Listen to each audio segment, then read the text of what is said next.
Welcome to a very special episode of Social Distillation, the submarine still of the internet, where we attempt to drop the beat and pour white lightning straight onto your brain.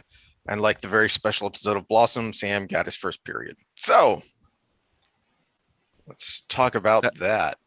That was eloquent. Very nice. You're welcome. I am a woman now. We have with us the affable gentleman.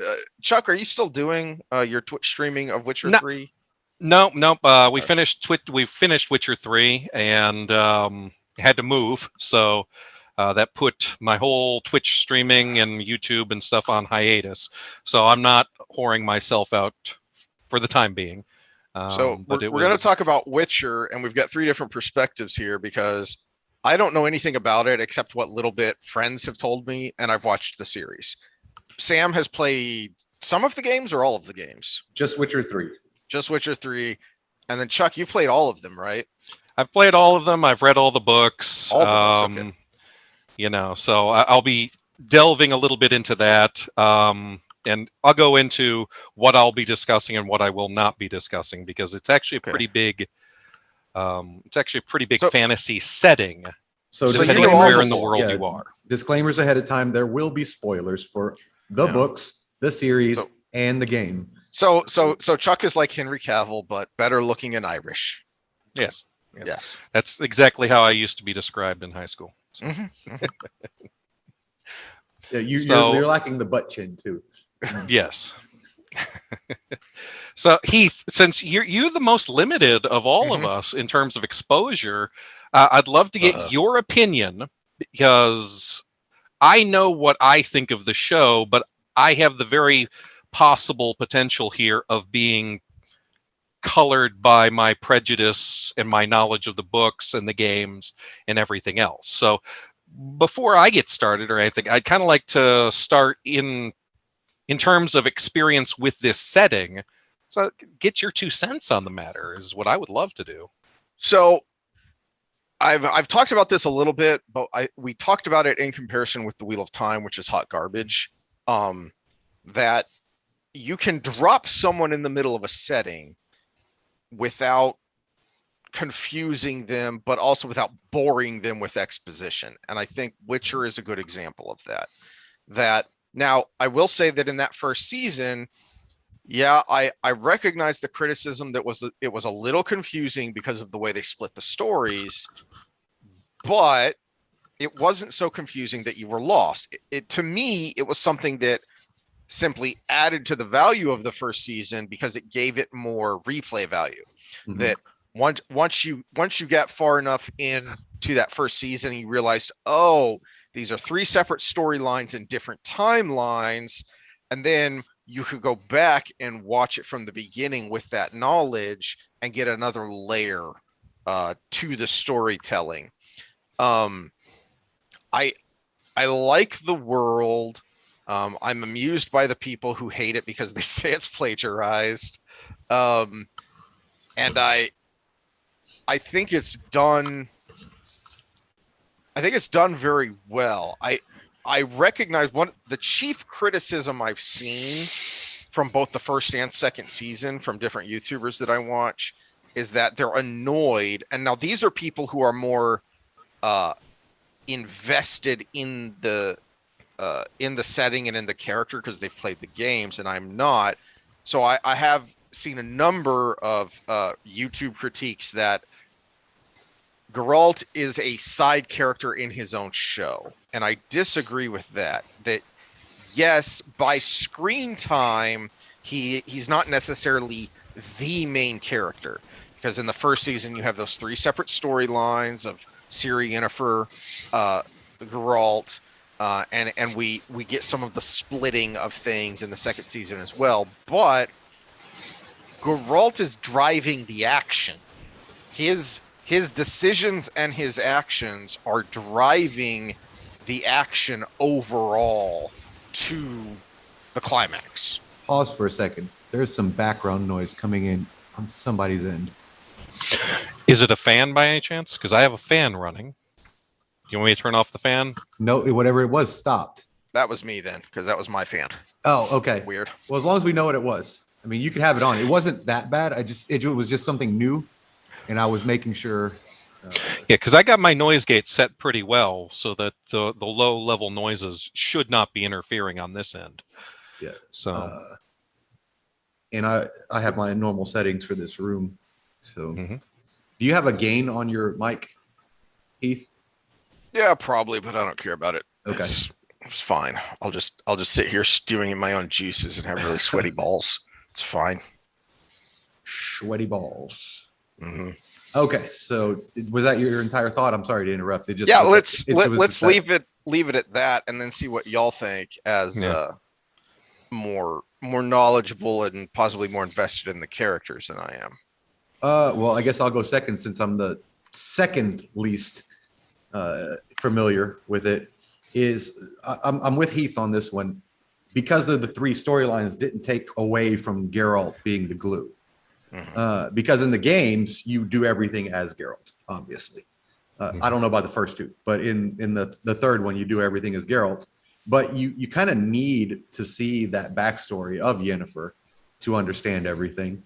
Although in the games I prefer to do the Triss storyline, but that's just me. You can go to hell. No. The love story that I love the most is I don't know what that means, but Shani. okay. Exactly. Shani is a great character. Shani, I feel bad for her because I'm like, Geralt's all about Yennefer, but Shani's the cool one. Are these characters in the show? I'm lost. Not yet. Yeah. Not yet.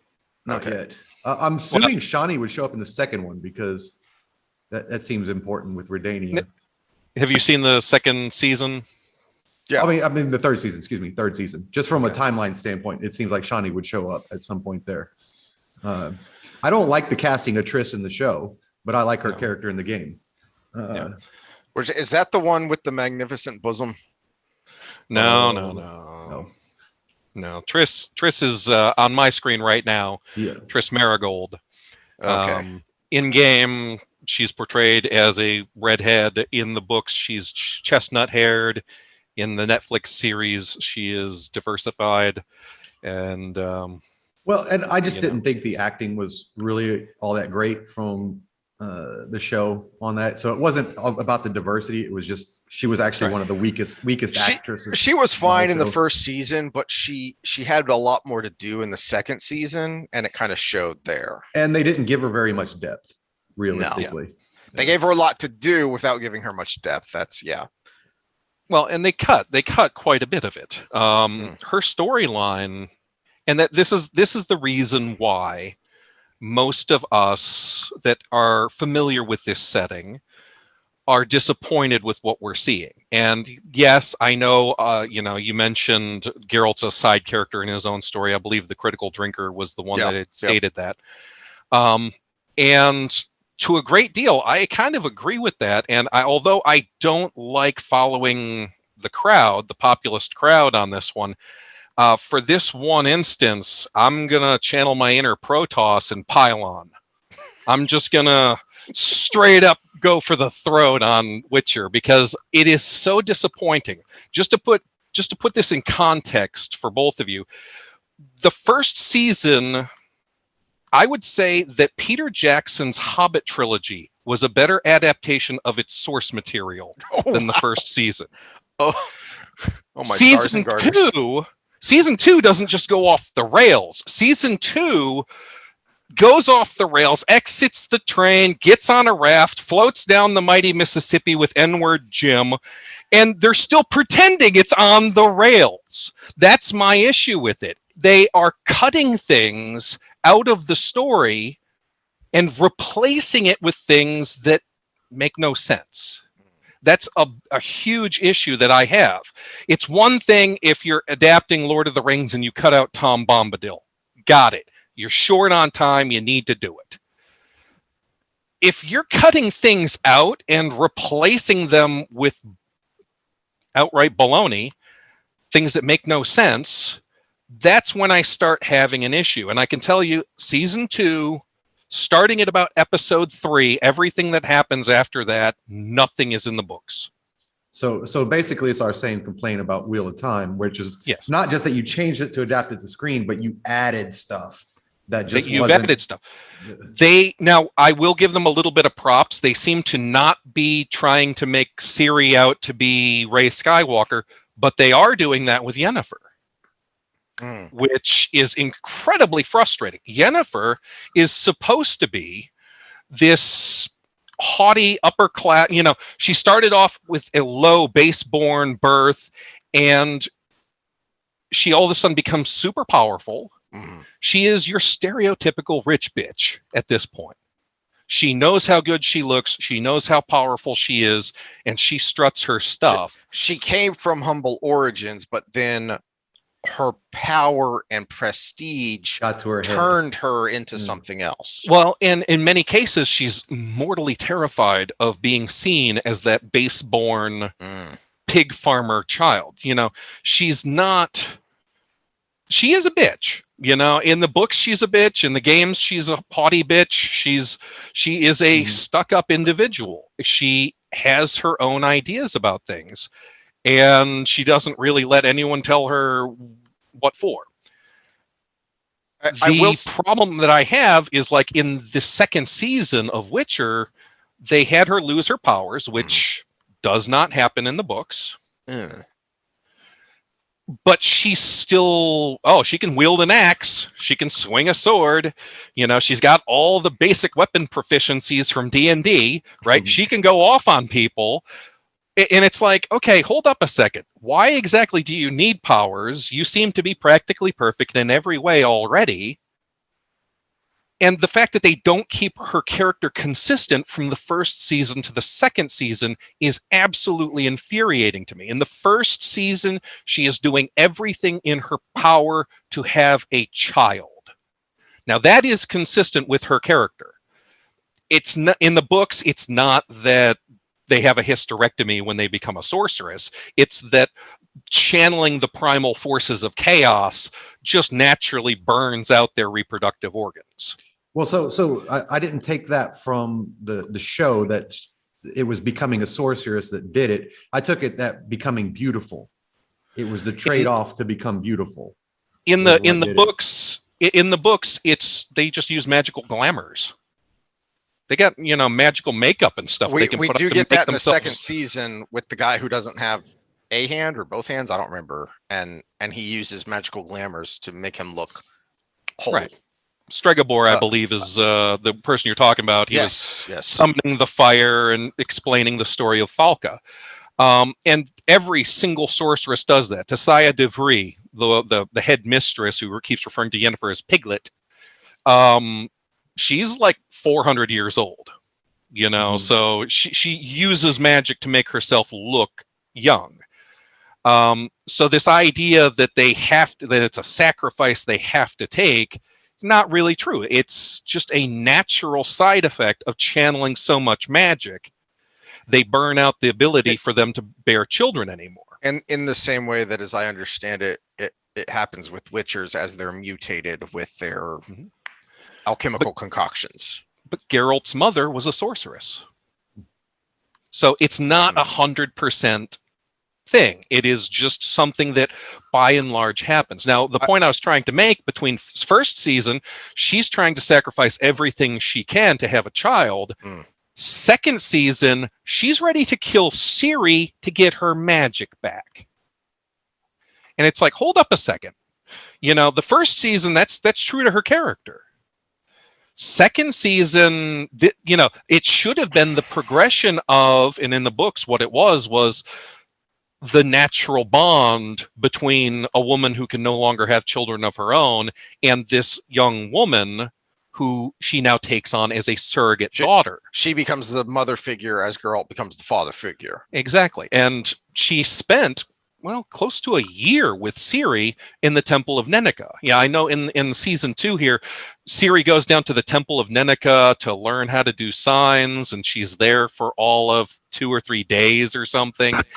No, in the book, she spends a damn year of her life there learning under Mother Neneka, who's an old Polish woman, and Yennefer, who's trying to they're trying to address Ciri's issues from the religious magic side of things and the arcane magic side of things in hopes that they can kind of figure out exactly why Ciri's having visions, what her powers really are, because they're really having a hard time quantifying it and figuring it all out. I will say that was by far my biggest problem with the second season was Yennefer and Yennefer's storyline. To her credit, it was ameliorated somewhat by the fact that the actress I thought was really good. I think she did so much better than the first season. So her story was better in the first season, but the acting was so much better in the second season. She gives a lot of the subtext that you're talking about, Chuck, that you wish was there in the story. She emotes that in her acting, which helps it along. But you are right that even not knowing that background, it still seemed disjointed to me. Well, yeah, it's something strange. Go ahead, Sam. Let me interject a little thought, because I think it'll play into what you're going to say, because I got something completely different from that. But it may be because my experience is Yennefer in Witcher 3 and the way she is, because I can see her getting to that endpoint from what they did. Okay, so what I saw in season 2 was her taking on that motherly role, but then being conflicted because she also wants to be powerful bitch again. And there was an inner conflict of, I want this, but I also want this, and I can't have both. Mm-hmm. And that's what I got out of it. Yep. Well, that's perfectly acceptable. And it's indicative that, you know, somebody, I much like Heath, we look on YouTube, we see the reviews and stuff. Mm-hmm. And one of the people said, if this was not a Witcher show, it would be a 7 out of 10. It would, there'd be nothing absolutely amazing about it, but it would still be a decent, entertaining fantasy show. But the issue at hand is it's trying to adapt something that already exists, and they're making significant changes to it. Now, how significant are the changes? Well, let's just start season 2. Yennefer was never captured by Fringilla Vigo. Yennefer never lost her magic. The elves never captured them. The elves never settled in Sintra. The elves already had a place. You might remember season 1 when Dandelion and Jaskier, they call him Jaskier in the show. Jaskier and Geralt are trying to track down the goat, the devil in the fields and stuff like that. Mm-hmm. That was Dol Blathanna. That is the homeland of the elves. Now all of a sudden they're traveling around and journeying and trying to find a home and stuff. And it's like, okay, what is this? You're at one of the biggest issues, and it goes back to what I said about Yennefer. It goes to the elves. It goes to quite a few things that I'll probably bring up over time. Is Netflix seems to be contradicting itself and its own mythology. That it's changing things from the source material to something that I consider to be not as clever, not as entertaining, not as good. But even then, it's not even sticking with it, which is just absolutely bonkers, in my opinion. Chuck, so that is something that jumped out at me, and I talked to Sam about this. I don't remember if I talked about when we were recording or not, but I assumed that where they were going with Yennefer losing her power was to circle back to the first season and the fact that she's a quarter elf, and that she was going to somehow learn to use magic the elven way instead of the human way. Is any of that part of the stories? Because I really thought that's where they were going, and I thought that was the biggest weakness of her storyline. Was I thought there were two big weaknesses. Is one, I saw her and Ciri like Sam did, but I thought it needed much more development. They should have had her and Ciri come together sooner, and that's the thing. Spend more time together. The development, because again, seeing an endpoint, I can see where you can still get to that endpoint from what they're doing. Yep. But not knowing what was supposed to be, it didn't. To answer Heath's question, No, the stories don't deal with any of that. It's actually Siri who loses her powers. So that's what I'm saying is That we do have in the game. Yes. they seem to be trying to make Yennefer into the Rey Skywalker that can just do everything. Now, after the Battle of Sodden, which was the ending of season 1, in the books, Yennefer is blinded. It takes Yennefer a decent amount of time to regrow her eyesight. Now, that I would have thought might have been a very interesting storyline that, hey, how does someone who literally can't see function in this world? But Netflix decided to go a different angle. Now, I do want to interrupt just briefly and talk about what specifically I'm talking about here, the scope of what I'm talking about. We're going to talk. I'm going to talk about the Witcher books. We're going to talk about the Witcher games. We're going to talk about the Witcher series. We're not going to talk about the Hexer, because I know some of you people in internet land are going to go, what about the Hexer? No, the Hexer is the Polish show from The Witcher. Okay, it is the show the Poles made. It's a made-for-TV movie and a one season. There have been comics and graphic novels. We're not going to talk about any of that. We're not going to talk about the tabletop games. We're not going to talk about Gwent. So it's just going to be... come on. Well, we'll mention Gwent because some of the artwork that I have on some of my slides are Gwent slides.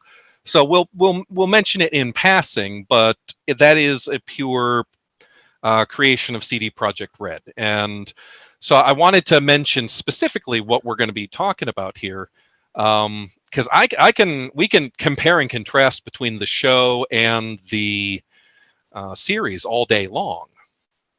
But I don't want to bore people, and I want to talk about some of the issues that I had. Let me are we interrupt talking for just a second on a technical note. Just got the warning that we have 10 minutes for our 40 minutes of three-way Zoom. You can only have three ways for so long unless you pay money. So what we'll do, if we're allowed, is when that comes up, I've got my timer set for the 10 minutes. I will warn everybody for the hiccup. We'll stop it, and then we'll start a new recording. And then I'll splice them all together. Let me kind of have a final thought of this part of things. To Chuck's point, here's why it matters. And we talked about this a little bit when we were talking about the dumpster fire that was Amazon's Wheel of Time. Yes. It's not just us grumpy old nerds complaining that it's not like the source material. There's a reason the source material exists. For crying out loud, Lord of the Rings has sold more copies than anything but the Bible. Okay, so when Peter Jackson went to make his Lord of the Rings trilogy, he relied heavily on the source material. One, because he respected Tolkien and wanted to be faithful to that, but also because that was an established tradition that worked. It was an established commodity that was known. Why do you jettison something that has created a worldwide phenomenon thinking, oh, well, I know how to do it better?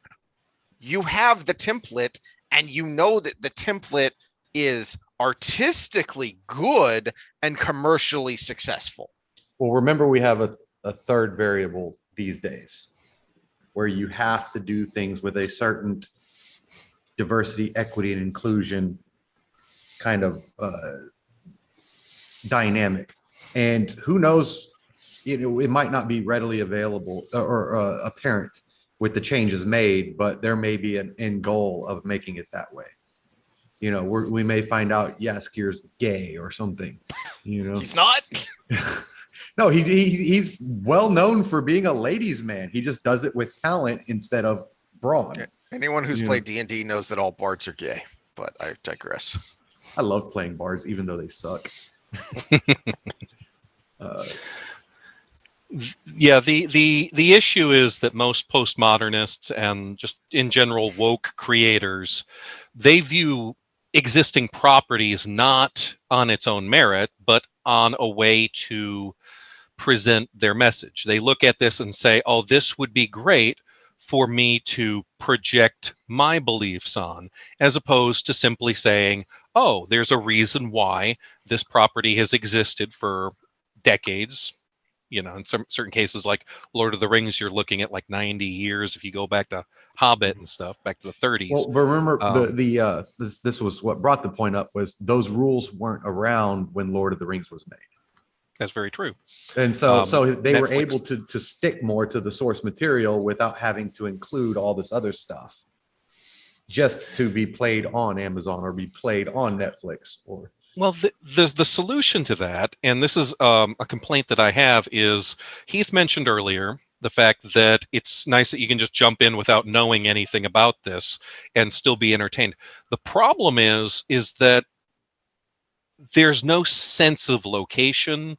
There's no sense of differences. There's no sense of geography with the way that they're doing Witcher. If you pick up a random episode of Game of Thrones, you can tell when you're in Bravos. You can tell when you're in King's Landing. You can tell if you're on the wall. You know, the tint of the screen is different. The architecture is different. The way people dress are different. The ethnicities are different.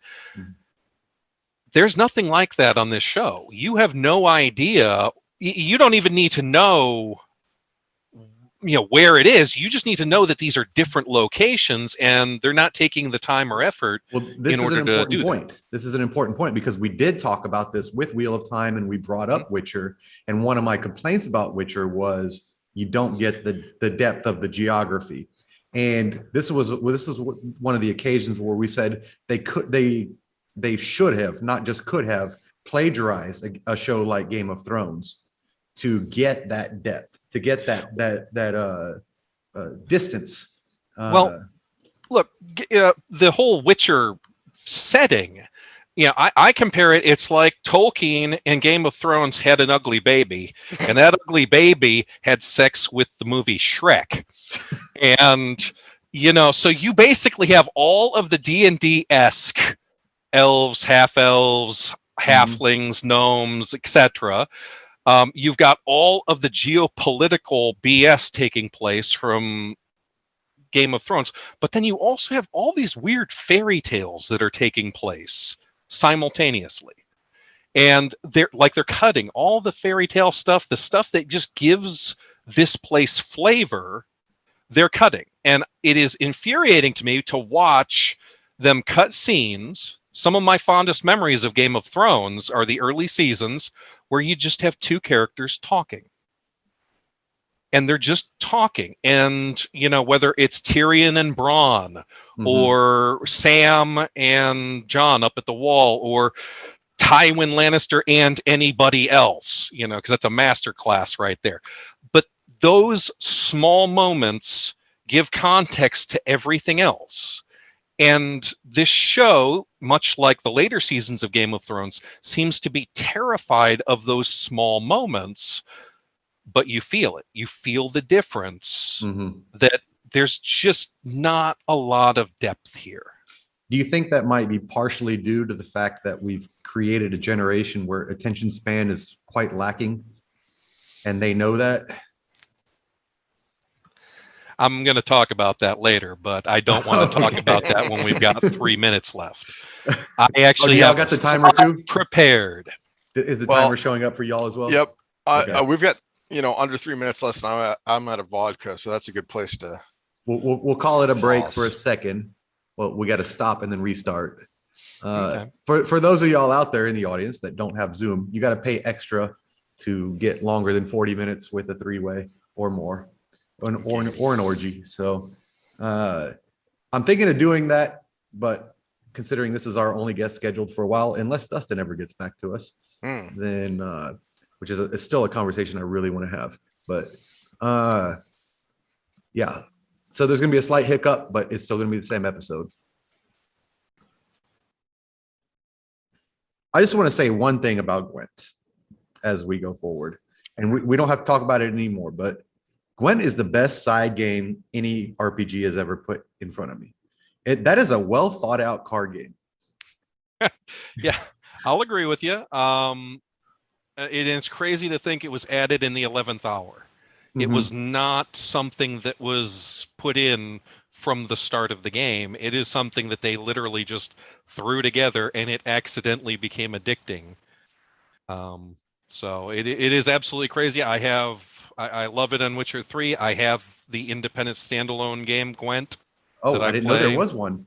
Yes, Because so I sit there, much like Hearthstone or Magic the Gathering or anything else, there's just a standalone Gwent game. I do purposefully just randomly drop into a merchant to play some Gwent every once in a while. I'd probably be done with my second playthrough by now if it wasn't for Gwent. It is quite nice. And I'm missing one card in Skellige right now, and I cannot find it. I cannot find the merchant that I'm missing because it's. I don't know what these giant nerds are talking about, but I assume it's analogous to Triple Triad in Final Fantasy. But Yes, I digress. It's similar. Yeah, it's just a random. Triple Triad was not a well thought out card game. Gwent is. Yeah. So I got we had a little delay getting restarted here because I was talking to the wife because she's even more normie than I am to get her perspective. And I think it was kind of in line with mine in that. So going back to the idea of you have an established setting here, an established IP that is proven, and you're not sticking to it. So I like the series. I've enjoyed the series. I have not gone back and rewatched it because I haven't loved it, right? So I rewatched the first season, getting ready for the second season. As a contrast, when I finally got into Game of Thrones, those first 4 or 5 seasons, I couldn't stop binging the damn thing, right? And so this isn't necessarily her thing, but she's seen it while I've been watching it, and it hasn't been engrossing enough to pull her in to say, hey, wait a minute, what's going on here? See, right? My family situation was the opposite because my wife also watched it independently of anything I've done or said, and she's never played the game. She doesn't play any games and has never read the books, and she loved it. She got it. She got bingey on it. So, well, she probably just wanted to conquer it because that's genetic. Well, let's not go there. The setting is one of the more interesting ones. I absolutely love the setting. One of the things I love most about the setting is the fact that the people in the Witcher setting are human. Now, they're not like human, like Star Wars just has humans for some reason. No, these are people that were sucked off planet Earth and deposited in this fantasy setting. They are complete fish out of water. This is Connecticut Yankee and King Arthur's court. They touch on that in the second season, right? That about the multiverse kind of idea, or the idea of they call it the conjunction of spheres, and the whole idea is you have all these realities or whatever that every once in a while they get close enough, the boundaries between them weaken. That's how you end up with things like griffins and manticores, where they're real animals that have been mutated. It's like you talked about the familiar myths and legends. So it's how they're familiar but different. Yeah, basically, from what we know. 1,500 years before the events of Witcher, humans arrived on this planet, on this sphere. Okay. 20,000 years before that, the elves had arrived, and they made trouble with the dwarves and the gnomes and the halflings that already lived there. No doubt brought by the aliens who built the pyramids, right? Probably. But I think that's the bottom line is it's just one of those things where, the dwarves have been settled there. They have to deal with this kind of invasion of elves. The elves are absolute dicks in the book. That's one of the things that the show is trying to make the elves these poor elves, and it's like you're not really seeing the fact that they're in on it. They deserve some of the stuff they get. The dwarves seemed pretty cool. The halflings seem to be pretty cool. The gnomes are barely ever seen, but they're pretty cool. But overall, the setting is, as I said, that weird amalgam love child of this Tolkien-esque fantasy with this Game of Thrones-esque geopolitical wrangling with all the wacky weirdness of Shrek thrown in. Now, for example, first season of the first episode of the first season, I was there's a about to character called mention that. Renfrey. Does everyone remember Renfrey? I'm She's the bad with lady. names, so I don't remember. She's the lady that Geralt met when he went into the town, and Mhm. she was the one that he ended up, coupling up with for a bit there. Her story is that she is a princess. Her mother died. Her father remarried. Eventually, her father died, and her stepmother's like planning to kill her. This is the one that the sorcerer wanted him to kill, right? Mhm. In the first episode, yeah. So the stepmother wants her dead. She runs away. Stepmother sends a huntsman after her. The huntsman captures her, rapes her, lets her go. She eventually gets away, links up in the company of 7 gnomes, and remains in hiding for a while, and eventually, turns to a life of crime to survive. That's a dark version of Snow White right there. Yeah. Mhm. Yeah. The first episode of this season featured Nivellen. And they cut a lot of the stuff out of it, which infuriated me because they cut the stuff out of it in order to make time for Yennefer's story. Nivellen is cursed. He's living in this magical castle. Merchant comes along to clip one of the blue roses of Nizair. Out comes Nivellen roaring at the guy, saying, how dare you? And then remembers all the stories of how love's true kiss can cure curses. So he's like, your daughter or your life. By the way, a bit part basically, but one of the best actors in the whole series. Yeah, Christopher Hivju. Yeah, if you remember Tormund him, Giantsbane. Yep, in Game of Thrones. Yeah, I will say that something this series has done very well is open strong. Yes, I will agree with that. And that is actually one of the criticisms as well, because I thought the opening sequence of both season 1 and 2 were phenomenal, and they didn't build on that as well as they could have and Not should at all. have. But to finish off the story of Nivellen's story, what ends up happening is, says, your daughter or your life, and the merchant starts crying because his daughter's like 9 years old. And so Nivellen gives him a bag of gold and says, I'm sorry, no, I'm not into that, sorry, didn't mean that. And so the merchant goes away and tells all his friends, hey, there's a beast in that castle that'll give you a bag of gold for your daughter. So all these merchants start hauling their daughters to Nivellen to give their daughters away. Because why? Because women are, daughters are burdens in this life. So if they can exchange their daughter for a bag of gold, they're all in for that. And it's like, okay, not only is that an interesting take on Beauty and the Beast, but it's also reflective of a lot of human nature that went bye-bye. That is so much in keeping with the message that I'm shocked they didn't put that in. And that's the thing. They made certain changes. For example, in that episode, Verena is a type of vampire who's preying on Nivellen. In the book, it's clear she is mesmerizing him. She is hypnotizing him. She is the evil that is really feeding on him, and he's protecting her. She's territorial. That's also why she's killing people that just show up. So I had some issues in the fact that they made Verena seem so pure and innocent, and it's just a shucks crying shame that she's a vampire. And it's like, I don't think they made her pure and innocent, but they did make her like the kind of classical idea of a fae. For anyone who's read the Dresden Files, which is a great series, these are creatures who are bound by their nature. So it's not that she's psychopathic. It's not that she's evil per se. It's just, this is what she is. And it's tragic in that sense, even if it's understandable why a creature like this has to be disposed of. Slight side note, another series that was very short-lived, but had better acting than the budget ever could deserve, was the Dresden Files, that short little blip of, it's like half a season. Yeah, half a season. And the main, I can't remember the actor's name, but he played Officer Lance in Arrow. Mm. He was Harry Dresden.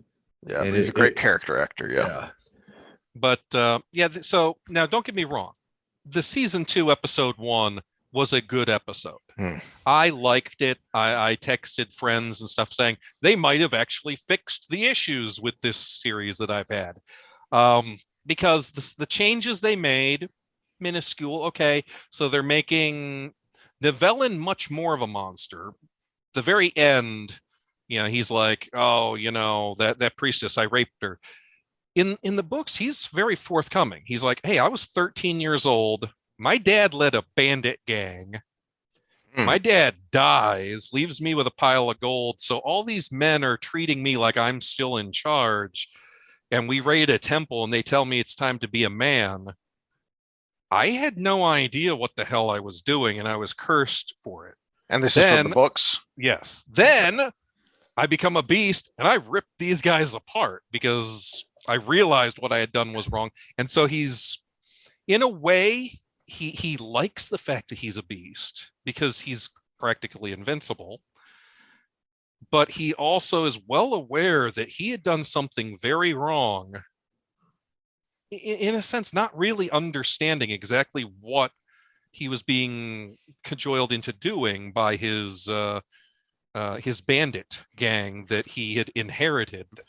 His grandfather was the leader of the bandit gang, then his father was the leader of the bandit gang, and they accrued a lot of money preying off of a lot of innocent people. And so he grows up into this life just thinking it's normal. And so he's very... You brought up the ages. He's only halfway to being developed in the part of your brain that knows right from wrong. Right. At that point in his life. And they cut that. They made it seem like, they made it seem like it was a secret he was trying to keep or something. And it's like, in the books, he's very forthcoming about the fact that, I did some horrible stuff. And I'm trying to make amends for it. One of the reasons why he does like Verena, because she genuinely loves him for who he is. So that's that true love thing right there. Is yes, she's feeding on him. Yes, she's, mind warping him and stuff like that. But they're kindred spirits. Right. She genuinely likes him. He genuinely likes her. So again, there's a lot of that nuance that, hey, the show gets rid of a lot of that because it needs to spend more time with Yennefer and Fringilla Vigo. And that, I think, is a perfect illustration from your point of view of what I was talking about of, I liked the show, but I didn't love it. And what if they had delved more into the source material? Because they already made it layered.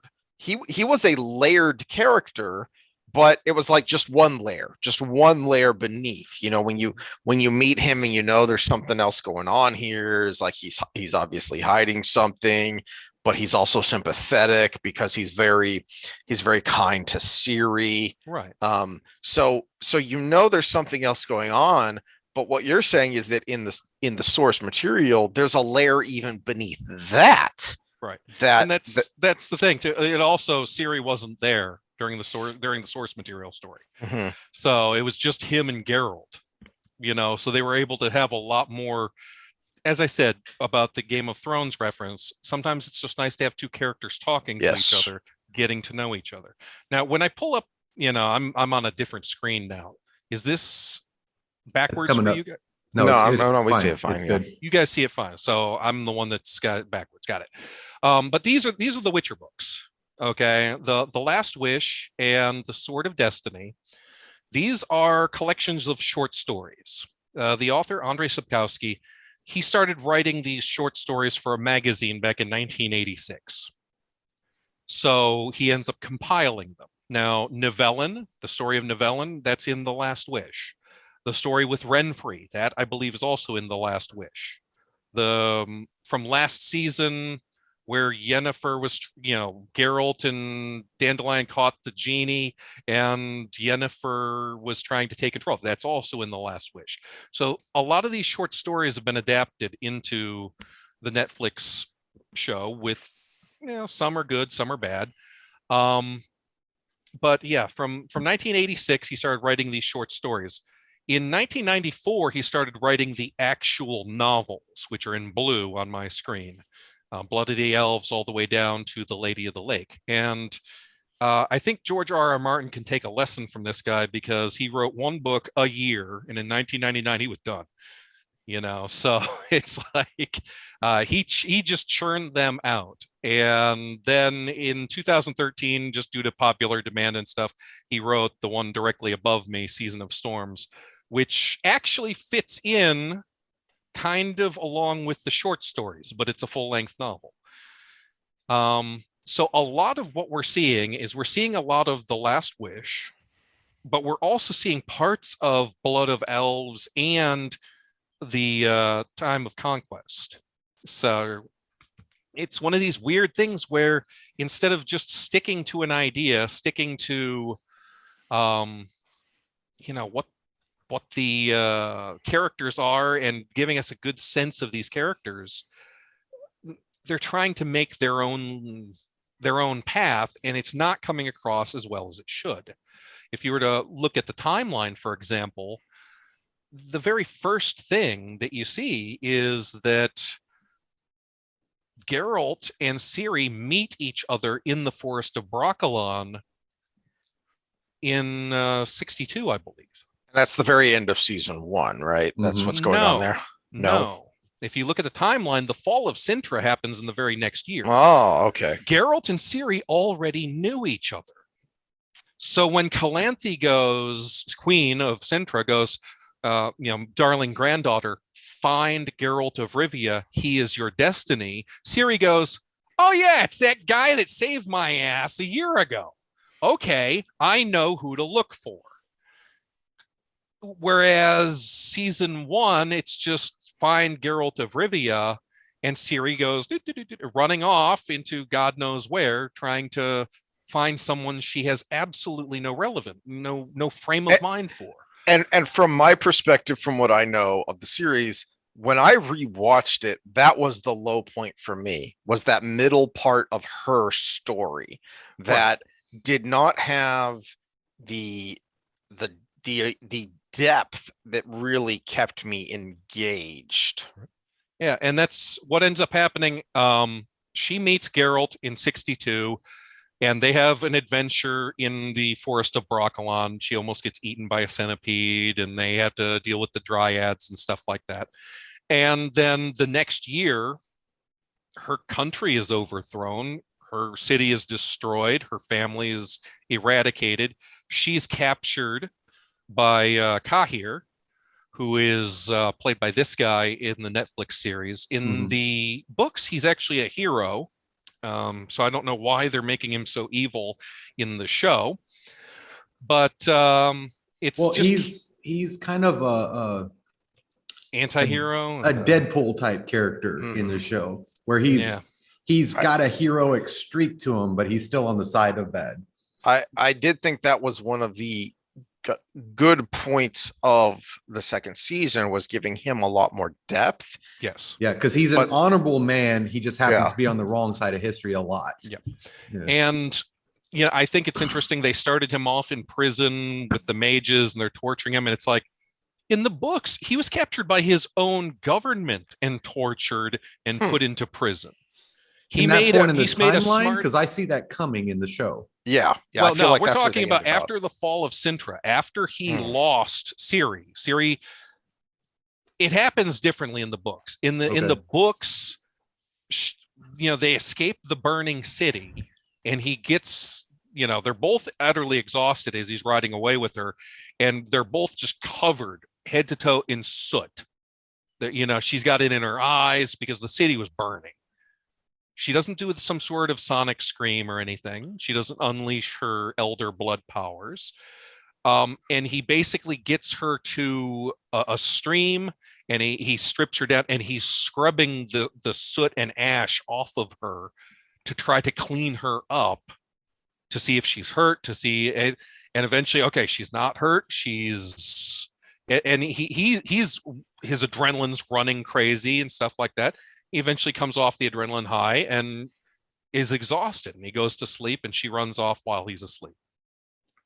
And so he he ends up, during his interrogation, he ends up making a snide comment about, why does the emperor want little girls? Is that really what the emperor's into?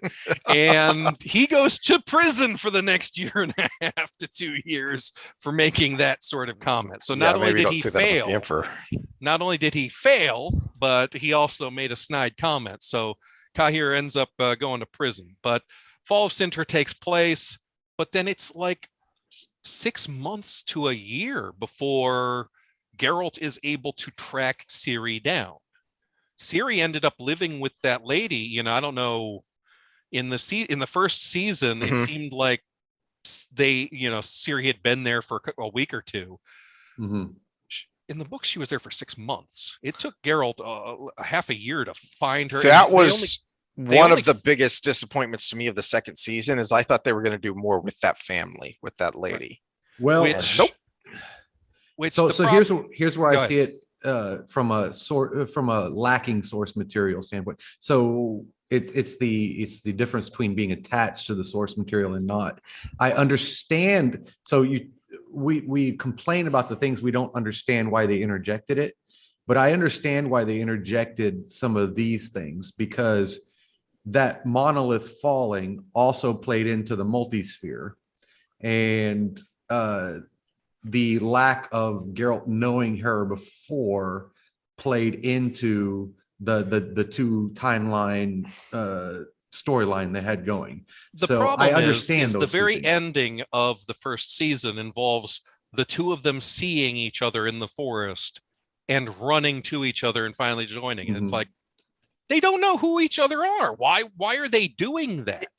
Because it's a dramatic scene, Chuck. It's cool. It's emotional. Now let's work backwards. Well, and then we're dealing with something though here where they're calling the law of surprise, and there's a fate element to it all. And so when you bring that fate element in, there's got to be a higher power that controls that fate, and that higher power was that bond that they had from the deal. Let's go ahead and examine the law of surprise. You will give me that which you possess, but do not know that you possess. That is usually the way the law of surprise is worded. So when you go home and you find out that your wife baked a pie, that pie belongs to the Witcher, because Witchers don't work for free. Sometimes it's a pie, sometimes it's a puppy, sometimes it's a new horse, sometimes it's a sack of grain, and sometimes it's a princess. Now, here's the thing, is that Geralt knew that Pavetta was pregnant during that wedding sequence. Why? He has enhanced Witcher senses.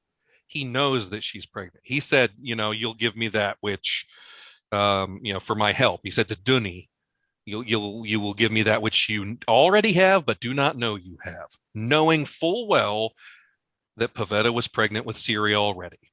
And then it doesn't necessarily show, it does show this a little bit in the series, but he returns multiple times trying to check up on her.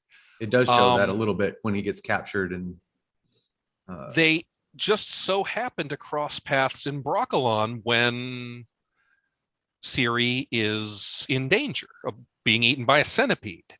It's that reoccurring fate over and over again. They're constantly crossing paths that is constantly reiterated. Now, I would not necessarily have too much of a problem with the way season 1 ended if they had included the fact that Ciri and Geralt already know each other because they'd already spent time with each other.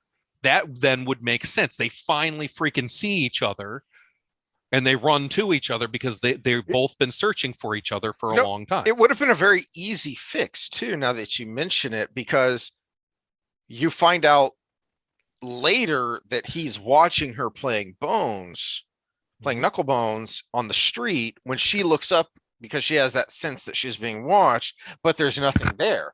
If she would have just glanced him, it would have changed anything because she at that time doesn't know who that is. But then when she sees him later, she would have gone, oh, hey, you're that guy who was watching me. So I look at things like, the adept women in Aretusa being turned into eels, which is not a thing from the books. That was bizarre.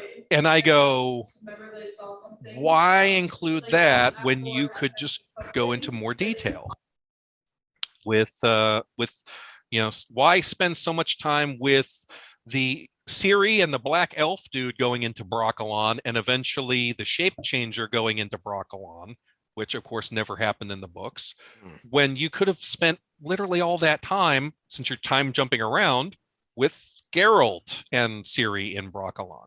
They literally changed the source material to something that was inferior. Yes. And it is mind-numbing to watch. Now, granted, it's not necessarily outright bad in many cases, but it's baffling when you've already got something that adds a lot of emotional resonance to the story and you decide to change that. Now, my little timeline, I'm going to take off my timeline here, but on the top there, you see book events. On the bottom, you see video game events. I did not complete this timeline simply due to the fact that I don't want to talk about the Thanet Isle coup. I don't want to talk about Stega Castle. I'm trying to minimize a lot of the book spoilers because there are people that do enjoy this. If I do bring up a spoiler, I am going to say ahead of time, I'm going to talk about a spoiler. Our channel, we do the jazz hands. Yeah, we'll do jazz hands or something. Yeah.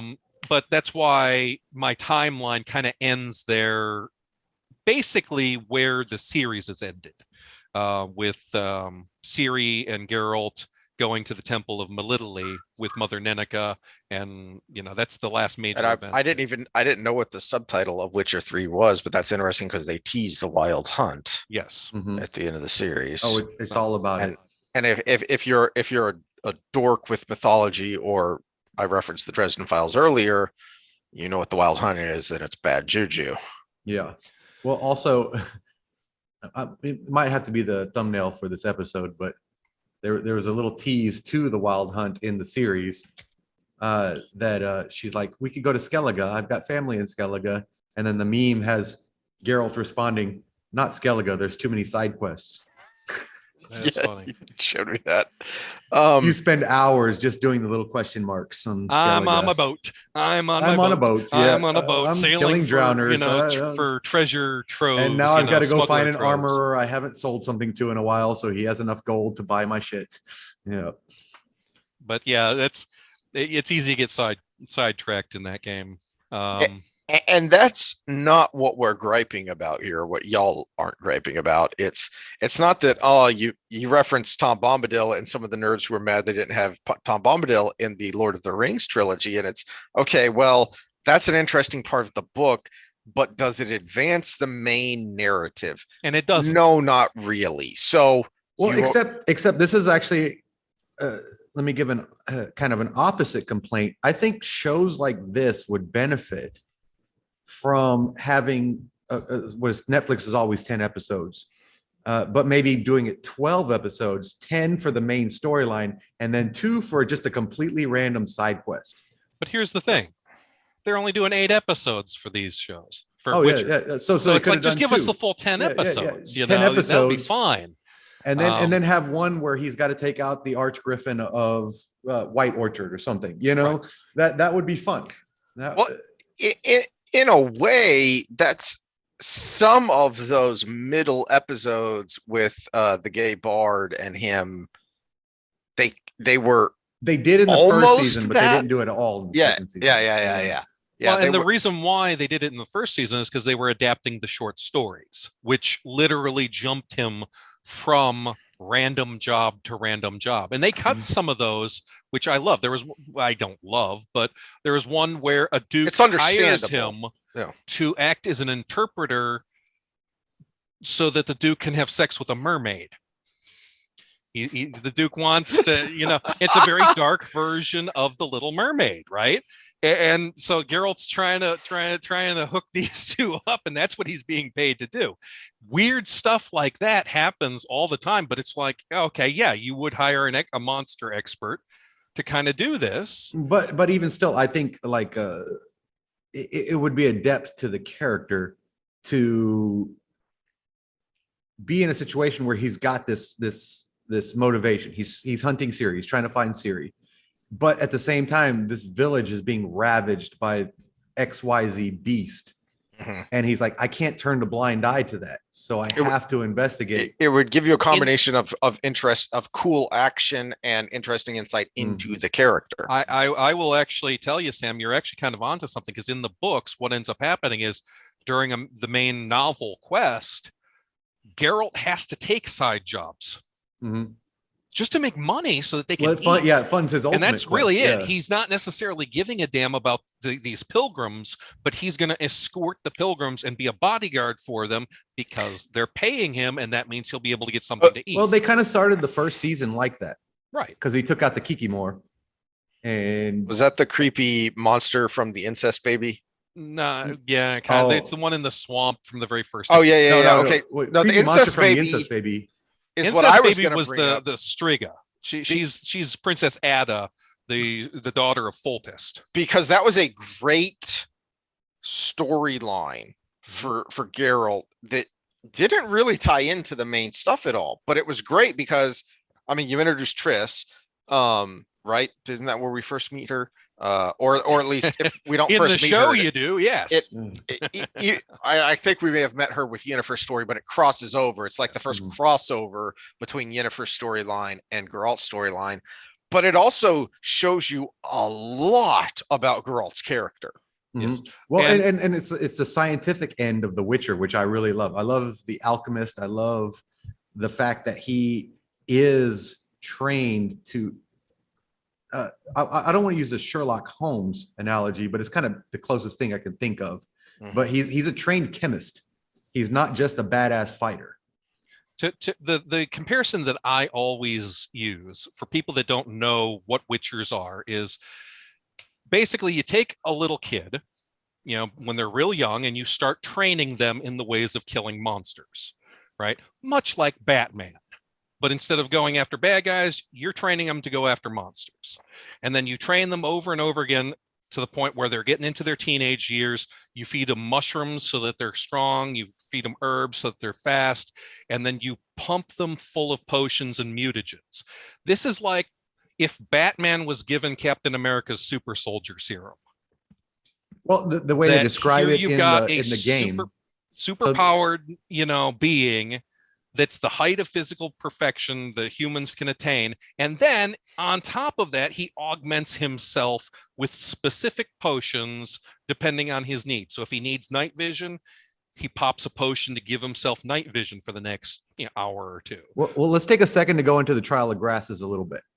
Okay. So in the game, they do describe this in detail in Witcher 3, and I'm not going to give the spoilers of why they do it, but basically the initial thing they inject you with destroys your internal organs and everything inside, and then they inject the mutagens to rebuild it in a basically superhuman way. So that's why most people don't survive the Trial of Grasses. It said that 3 out of 10 will survive. That's 3 about out of 10 will survive. That's about their survival rate, which is why it was so baffling this latest season when Vesemir's about to spear Ciri. It's like, you got a 70% failure rate and you're going to risk this? It made no sense. But yeah, overall, Geralt is interesting. The Witchers formulate this kind of rumor amongst themselves that they don't feel emotions. They do, but it makes it easier for them to debate and haggle for prices and stuff like that. It's like, oh, no, you can't pity me. I have no pity. I have no emotions. So if we're trying to, if you're trying to hire the Witcher's like, no, I don't care. They typically, Geralt is a lot more driven by his emotions than other Witchers like Vesemir or Lambert or Eskel or Cohen, which are the only other 4 Witchers. None of this 20 Witchers and Kaer Morhen bullshit. Sorry. Those are just red shirts. They're red shirts. They're there to die. And yet, for some reason, they killed off the one, they made Eskel an asshole, and then 2, they killed him off. It was like, I liked them until they became red shirts. I thought, oh, this is cool. This is interesting. Because you have like, what was it? Like a little over a dozen to 20. You don't have enough to fill up the place. So you still get the feeling of emptiness.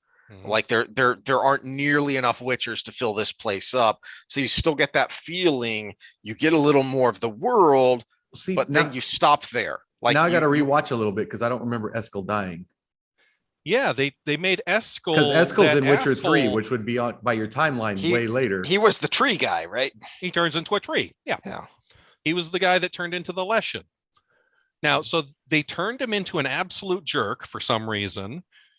And then they killed him off. Like all the fans were going to get all sad that they killed off Eskel. It's like, well, no, don't turn him into an asshole. Then what you want to do is you want to have him have heart-to-heart conversations with Ciri, which they give you in that flashback, which comes after the fact. They should have done that before they killed him off. Why didn't they do it? Just makes no sense. Geralt and Eskel were part of the same graduating class. Eskel is the closest thing that Geralt has to a brother. Eskel has a child surprise of his own. Oh, right? Interesting. There are so many similarities between he and Geralt. It's just that he's a lot more stoic than Geralt. Well, and Lambert is a much more interesting character than they're making him too. That you get from playing Witcher 3.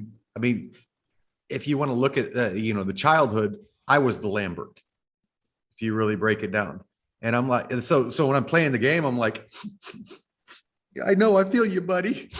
Yeah. I would. He's got legitimate points. All these guys have legitimate points. Lambert's pissed off that his life was taken away from him, and that he's kind of the youngster of the group, and he's bitter about what they made him go through, and the fact that this is really the only life he has now. And I get that. But it's also the point that this is the only life I have now, and it was taken away from me. But the one before it really sucked too. Well, let's pause there because we got a minute and a half, and let's delve into that a little more, because I have some thoughts, as not knowing who any of these people are.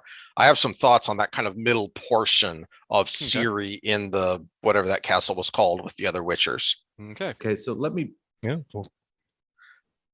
Okay, so before I get into my thoughts on the other Witchers there in that kind of middle sequence of episodes, in line with what we've been talking about the source material, you see memes, you read all these stories about Henry Cavill being on set and saying, hey, I should say this, or this actor should say this because it's in line with this from the stories or from the games, and it will show blah, blah, blah.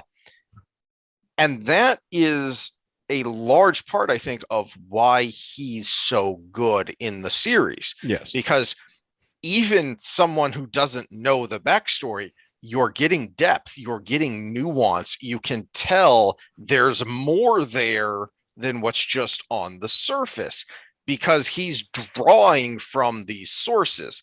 This is what we've been ranting about, is, Chuck especially, is why the inexplicable changes. We understand. So like you talked about Ciri and what's his bucket, the bad guy, trying to take her out of Sintra, and that's not how it happened in the books. But that is an explicable change if you're trying to more quickly pull in Ciri's power that you're trying to develop through the series and make this kind of a central point. That's an okay change, because you're pulling in something that happens anyway. You're just showing it sooner so you can start this storyline. It's the inexplicable stuff that makes us scratch our head. And what got me down this road was you talking about the other Witchers, because I thought it was really annoying to me as someone who only knows about these other Witchers from what I'm seeing on the screen. And you have this guy that's set up to be an annoying jerk antagonist, and yet he's not. And I see that a few episodes down when Henry Cavill is having this moment in this empty hallway, this flashback of him and what was the guy's name? Eskel.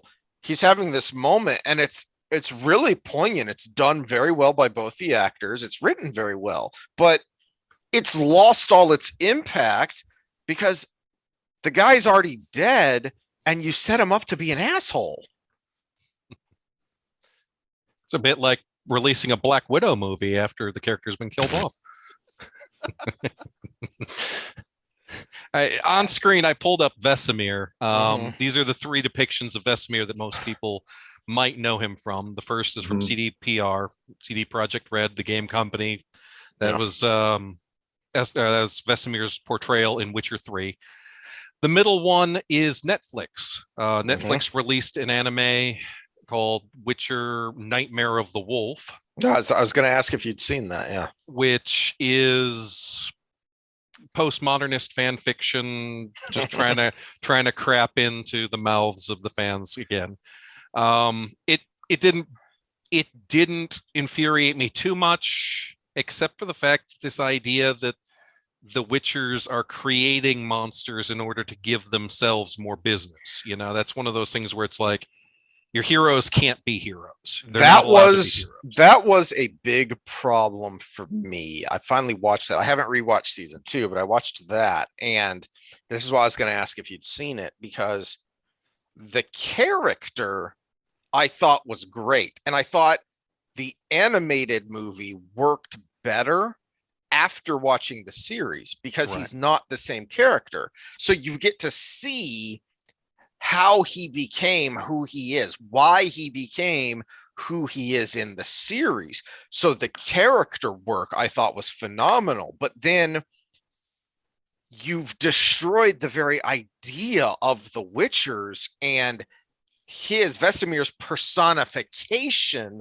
of the group, because in season 2 he's kind of the personification of what this group is. Geralt is kind of the archetypal warrior witcher, but Vesemir is the archetypal embodiment of the organization of the Witchers.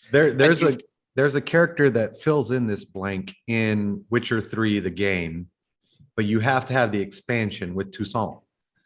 And it's Dr. Moreau, which would bring back to the island of Dr. Moreau, where he's playing with mutagens and he's creating these other things.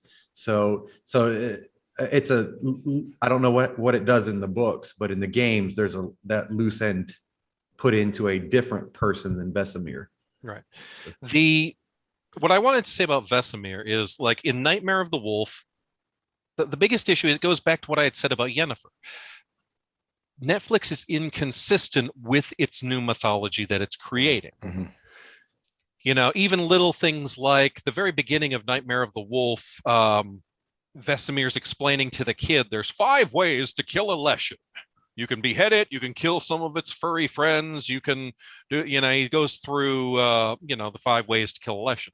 In season 2, Vesemir goes, there's only one way to kill a Leshen, fire through the heart. Yeah. And then an episode later, a big monster just rips the Leshen in half, and you're like, hey, that seems to be another way that you can kill a Leshen. Just have a big monster rip it in half and never talk about it again. And that's important because, again, from my perspective, I don't know any of this crap. I haven't played the games. I haven't read the books, but I literally just watch you say something contradictory. Right. And it's like, if you say something contradictory an episode apart, we still remember. We didn't forget. So anywho. And there are ways to do it, because they kind of do that with the monoliths later, of this isn't supposed to happen. And what you're doing is you're introducing new knowledge to the characters and then widening the scope for the audience. You never bother to do that with Vesemir and the stuff he's talking about. And to be clear, the monoliths are another Netflix invention. Oh, really? That are nowhere in the source material. Interesting. That's really interesting, because they're a big effing deal.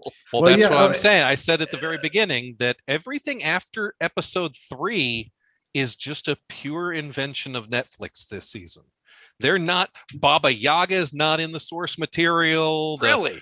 The 3, Francesca Findabair, who's the elf queen. She's in the source material. She's in Gwent, anyways. She is. She's described as the most beautiful woman in the world. Fringilla Vigo and Yennefer. So those 3 women having their deal with Baba Yaga, that's not anywhere in the source material. I assumed Okay, so Baba Yaga. we're going to because talk of the casting way- here in a second, Yeah. but Dijkstra was cast perfectly. Perfect casting. Yes. Holy crap. Graham McTavish. I specifically Oh, made a okay. slide for if this you, guy. Yeah, if you see him in Outlander, he is one of the best actors in modern history. I've heard mixed reviews about Outlander, so I haven't given it a try yet. But he was one of the good. He played a good dwarf in The Hobbit. He plays a good Dracula in the Castlevania series on Netflix. He's the voice of Dracula. Oh, I haven't given that a try yet. So, and Ooh, that was a pretty good. That might be my next watch. It's pretty good up until season 3 when Alucard gets, So, but No, we but digress. him as Dijkstra was perfect casting. Yeah, and he is- plays that semi crazy paranoid genius very Right. well. Dijkstra is described as the arch spy. Yeah. He is the spy master of Redania. He is a huge man, which I think Graham McTavish pulls off because Graham McTavish is 6'3", 6'4", something like that, and a solidly built man as well. He's described as just having his finger on the pulse of everything, always knowing what's going on. It's said that if it's lunchtime, or if the sun's not shining, but Dijkstra tells you that it's lunchtime, you should start to worry about the condition of the sun. Because he knows what's going on more than anyone else. Some of his agents are Dandelion and Yennefer. Both of them have taken jobs for Dijkstra, and we can get into these two characters, but Dijkstra knows what the hell's going on, and Geralt has a begrudging respect for him because it's one of those true love-hate relationships.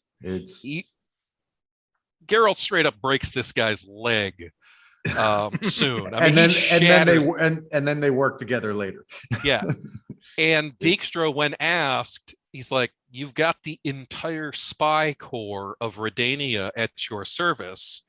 And he says, "There's no way in hell I'm going to use the nation's spy capabilities just to track down Geralt for a personal vendetta." And it's like, okay, that's some personal integrity right there. He's a weird kind of honorable. Yeah.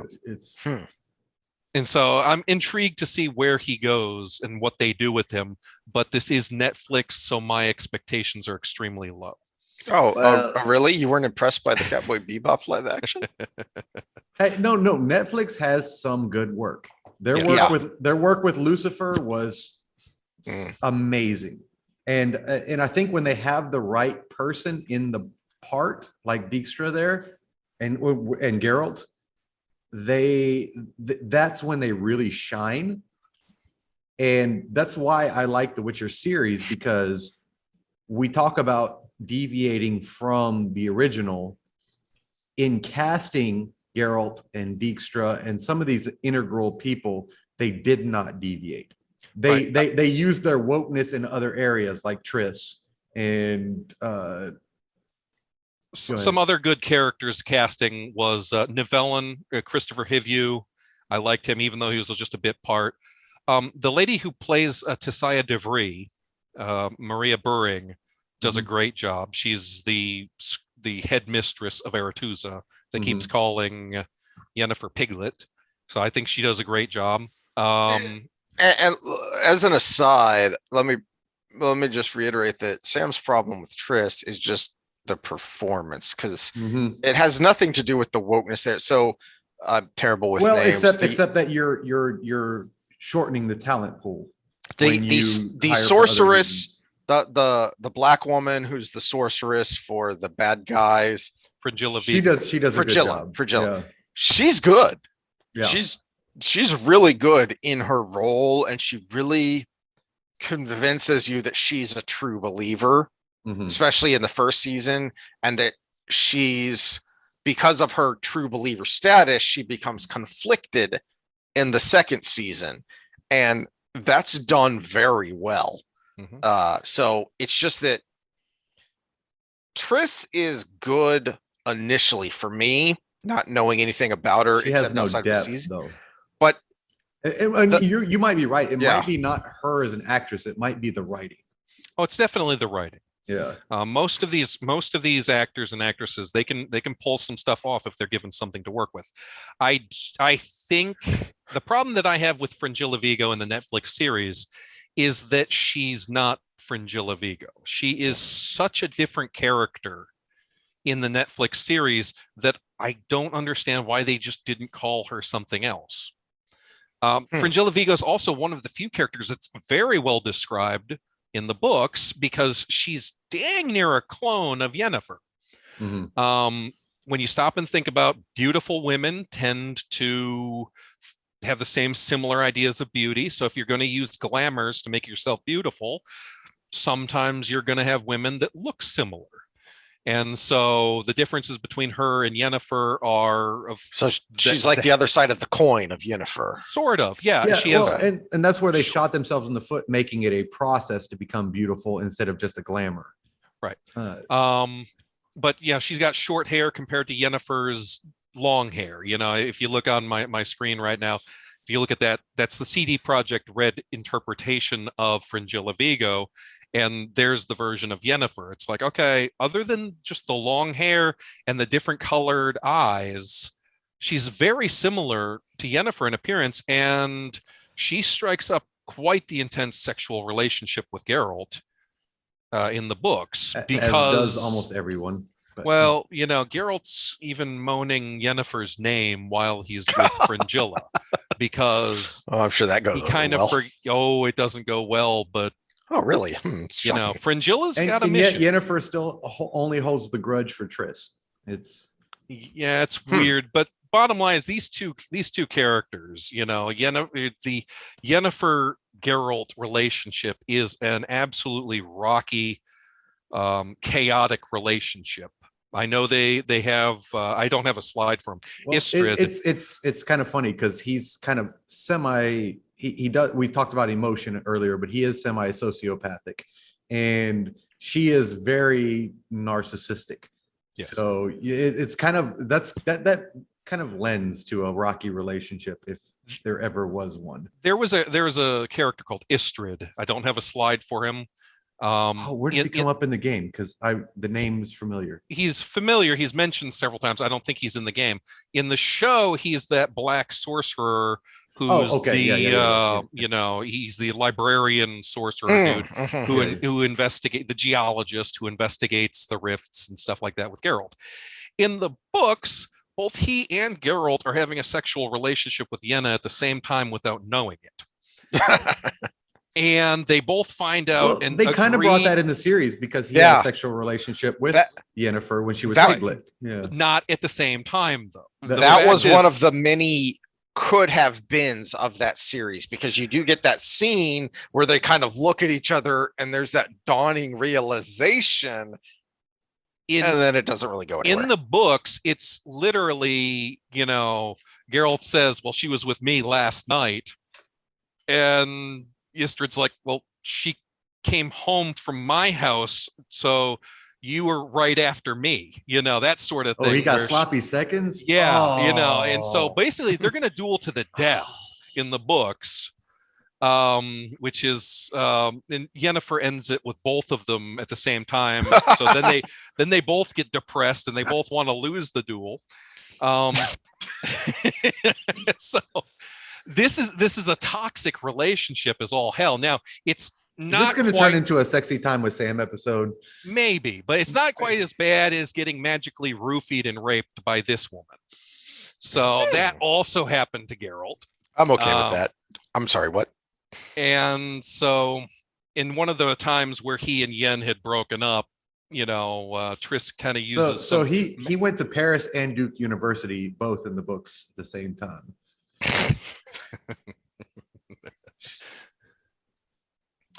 But that just killed everything. Yeah, there we go. This is well, it lets me get in what I was talking about, kind of starting off here about the lost opportunities, because you have that is one of the many of season 2, which is why I really enjoyed it, but also was really frustrated by it, because you have so bad with names, the librarian guy, and you have Geralt, and they have that moment together, but then that's it.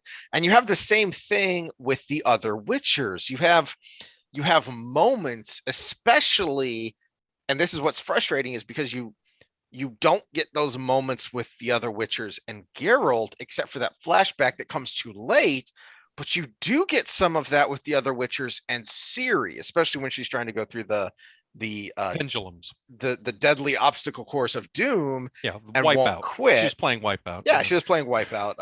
MXC did it better, but I digress. Yes. So you do get some of that there, where you see some of their character, and then you see that hard exterior start to soften as Ciri wins them over with her character, with her determination. Which is one failure, because we talk about the overdoing of Yennefer. We need more Yennefer moments with Lambert, because they have this really animus relationship with each other. Well, Lambert has a horrible relationship with everybody, but it's especially towards Yennefer. Remind me the normie of the group here. Which one is Lambert? Is he he's one of the Witchers that in the show he's the redhead, but in the game the tree. He looks like the other guy. The tree, no, he doesn't turn into the tree. He doesn't turn into the tree. The guy, the other redhead that doesn't talk, that doesn't turn into the tree but talks. So this is my point. It's the problem you brought up, because he's the uncouth one. The spy guy was one of the dwarves, and in that horrible abomination that was The Hobbit, at the beginning of the first movie, you get a feel for the dwarves, and each one is their own character, and then they get forgotten. And the same thing happens here with the Witchers, is you get glimpses that each one of these is a character, and then they kind of get forgotten until they all start, dropping like flies at the end in that big fight. And it's like this scene would have been so much more impactful if I had, or even the ones that get, knifed in their bed before the big fight. This scene would have been so much more impactful if, we've brought up Game of Thrones as a reference. Sean Bean's death at the end of that first season. He dies? No, okay. Apparently you've never seen a Sean Bean movie. Yes. Apparently you've never seen a Sean Bean movie, but it works so well. It's so connective to the audience, because you've had this entire season of getting to know the character, getting to know what motivates him, and then in hindsight, seeing all the steps that made this inevitable. Well, right? Again, this is where seeing kind of an end result, I can see where that scene makes sense, because you end up with only 4 Witchers. And now what you're saying from the source material, there were only 4 Witchers to begin other with. than Geralt. Yeah. So from the show perspective, I can see the extra drama you can add with these Witchers died along the way. And if you end up where we know where we're going to end up, there's only 4 Witchers there. But that to me is Eskel needs to be one of them. You're starting at the end and then trying to justify it, rather than having a natural progression of a story that is, and then because of therefore, so each, like season 1 of Game of Thrones, which sucked me in and made me binge the first 4 or 5 seasons, is because each scene was connected. Each effect, you could clearly see the cause. Well, except we're looking at popularity here. So we're talking Netflix. They're selling tickets to the show, right? And Witcher 3 is one of the most popular games ever to be played. Yes. And so they're trying to get to Witcher 3 as quickly as possible. The problem, though, is that you could easily, like what Heath was saying, the quick fix is start off where there's only 5 Witchers. Okay, that would allow you to have the intimate moments with each one of these, allow you to get to know each one of these characters, and then you don't have to kill them off for shock value, because at that final battle where they called in the dinosaurs or whatever, and the Witchers are dropping like flies, I'm sitting here going, these are all trained killers that are just as good as Geralt at what they do, and they're just acting like chumps. They're like stormtroopers at this point, just dying. And I was sitting there going, this doesn't heighten I'll push back the anxiety a slight. I'll push back a slight bit. They're not just as good as Geralt. Geralt is the best of the best, but they're not still a the far best. shot off. Yeah. Geralt took to the mutagens a lot more than the other ones did, so he got extra mutations. So he was able to handle it a lot more. But I think what they're trying to bring home is the fact that Geralt has retained more of his humanity, has made him stronger than most other Witchers. Yes. But anywho, do you guys want to talk about why they're making these decisions? I am curious what your thoughts are, because to me, it's a simple fact. It's simply kind of what we talked about with Wheel of Time, which is that modern storytelling is driven by modern storytellers who are very shallow. Our biggest complaint about the Wheel of Time series on Amazon was that everything was shallow. There was no setup and payoff. Well, and I'm going to bring back something you said earlier in this episode is if you looked at it without source material and all of these things, it's a 7 out of 10, right? Yeah. And with the way the rules are set up, to me, it almost seems like a 7 out of 10 is the best you can ask for. They've kind of written themselves into a corner. A lot of the stuff like the elder blood and stuff like that, they're like, what are they trying to do? They still got a long ways to go. If we look at our timeline here, they want to get to 1272 so that they can have their own sandbox, but that means they've still got, if they're just at 1266 at this point, they've still got a long way to go to get to that. And they seem to be rushing through the way that. The rushing is important there, because from someone who doesn't know the source material, I found it odd that Ciri looked like she looked, because that was more a function of the actress growing in the intervening years of filming. But you didn't get the feel that time had passed in the story, right? That enough time had passed to make her look as mature as she did in that second season. Yeah, and that was a big problem for me. Looking at her in season 1 there, you can see the Netflix version of her. She looks, well, she's a little older than what she should be, but not by much. And okay, so I actually kind of liked the fact that, okay, yeah, it does look like she's 3 years older. This is someone who is else. In season 1, this is someone who has the look of someone who is clearly not yet an adult. Okay. In season 2, she looks like an adult. Now a young adult, but an adult. What I would say is, now you're dealing with real life timelines, so the actress is growing. But at the same time, what I would say is, if they were honest about maybe the fact that we want to highlight the wild hunt portion of this whole story, we want to highlight that. So we're going to kind of rush through some things, season 1, season 2, maybe even season 3, to get to this penultimate season 4, which is the wild hunt. Then I can kind of understand a lot of the moves that are being made right now, because we're talking about rushing you through some things, but at the same time, I still see the end product that this could still go towards. And so if you want to say that we're going to sacrifice a little bit in season 1, season 2, and maybe even season 3 to get to this ultimate point later, I can see that, but you kind of got to set your audience up for that. Well, and there are ways to do that, to your point, that you have to set your audience up. To my point of the way Ciri gets away at the beginning of, or the middle-ish, what was that, like episode 3 or 4 of season 1 with the monolith, that is bringing in elements from later about her elder blood, her inherent power. You're bringing it in here to move things along more quickly, and and you're simplifying a whole quantum physics moment in this universe into Yeah. one little thing, which is this monolith that is a It's focus of it. analogous to something I've mentioned before, which is in Fellowship of the Ring, Arwen shows up when in the book, that's one of Elrond's sons, not his daughter. Well, it's But Glorfindel. yes, It's not one of his sons. Glorfindel's not related to. I thought it was one Elrond. of his sons. But- So No, Either way, his it's not sons went out Arwen. and secured the bridges, though.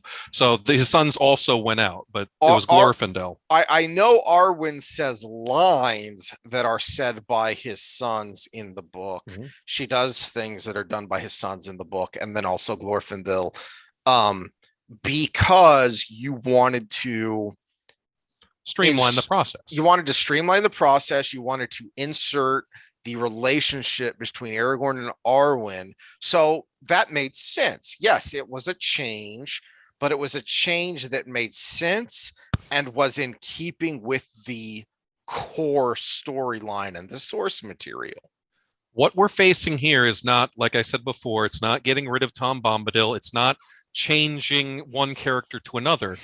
It's not even in The Hobbit.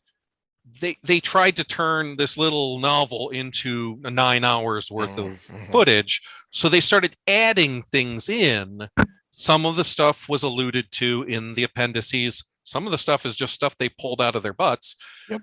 But they basically included everything in that book plus a lot more. What we're seeing in Netflix's Witcher series is they're cutting things out in order to make room for the stuff they want to put in. And I think that's a fatal flaw right there. It's one thing if you're trying to trim stuff out to make time or to streamline it for the audience understanding. I have no problem with that. I liked the first episode of season 2 with Nivellen because I think they made some changes, but overall it was okay. I just didn't understand why they would cut out the merchants coming to give Nivellen their daughters just to make more time for the Yennefer story that they pulled out of their butts. It's like, if you're going to take something out, take it out for a reason. Don't try to replace it with your stuff. And to your point, from my perspective, not knowing that that's what they had done, I did feel like that storyline fizzled. I liked how it started. It was very interesting, very engaging how it started. And then it kind of fizzled out and was like, what, we're done here? That's all there is to this? This is weird. What's going on here? So I was going to talk a little bit about what the heck is going on, which I've pulled up on my screen. I'm going to read you a little something. This comes from an interview with Thomas Beginski. The audience is changing. Everything is changing. I see the processes that Jacek Duque described in his book Po Pishimi, and I apologize to every Polish speaker out there. But so he's described Irish, in his so book he's appearing. drunk, so Going away from the cause-effect aspect, going away from linear storytelling, going away from a typical book-style narration. If you look at who's watching the shows, the younger the audience, the logic is less important. The interviewer asks him, then what is important? And he says, emotions, a pure emotional mix. Those people grew up with TikTok and YouTube where they jump from video to video. Now, who is this guy now? This is the executive producer. Oh, now, seeing as he wasn't necessarily, people come in defend this saying, oh, it's not a good translation, or he wasn't talking about Witcher. He wasn't, but he's talking about his personal ideas of these people who grew up with TikTok or YouTube jump from video to video. You need pure emotions. The logic is less important. This is indicative of the problem that they're having, where they're trying to go from a cool moment to a cool moment without stopping and thinking that, you need a narrative progression. You still need to follow the basic rules set out by, who was it, Plato or Aristotle back 2,500 years ago, of the basic narrative structure of how to tell a story. You can't just skip over this stuff and say, okay, we can change our own rules from episode to episode, like killing the Leshen, and nobody will bat an eyelid.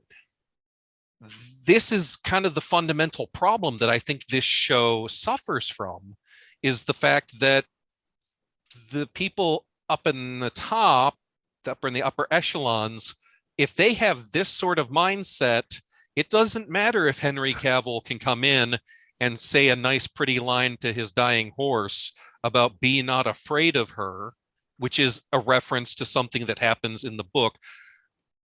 In the Witcher universe, the embodiment of death is a young girl taking you to the other side. So he's telling his horse, be not afraid of her. And so all the book fans are like, oh, that's awesome, you know.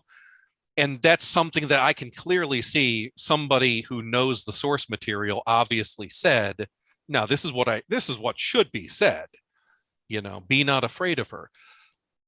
But if you're working with people up at the top that have the mindset of we need short form entertainment to appeal to the kiddos, it's like, but the people watching this should not be kiddos. Well, not only that, I, you know, this is something I was thinking about earlier, and I don't remember what sparked this thought, but Hollywood has this idea that we're all a bunch of Neanderthal bigots. We are. And yet, The Fresh Prince of Bel-Air was one of the biggest shows of the 1990s. It was black driven, completely cast, but it was good. It was funny. It was entertaining. You know, the idea that, oh, well, a minority-led show won't work. Well, your shows are crap. If you have a show that's good, it will work. It does work. We can give you examples ad nauseum. So are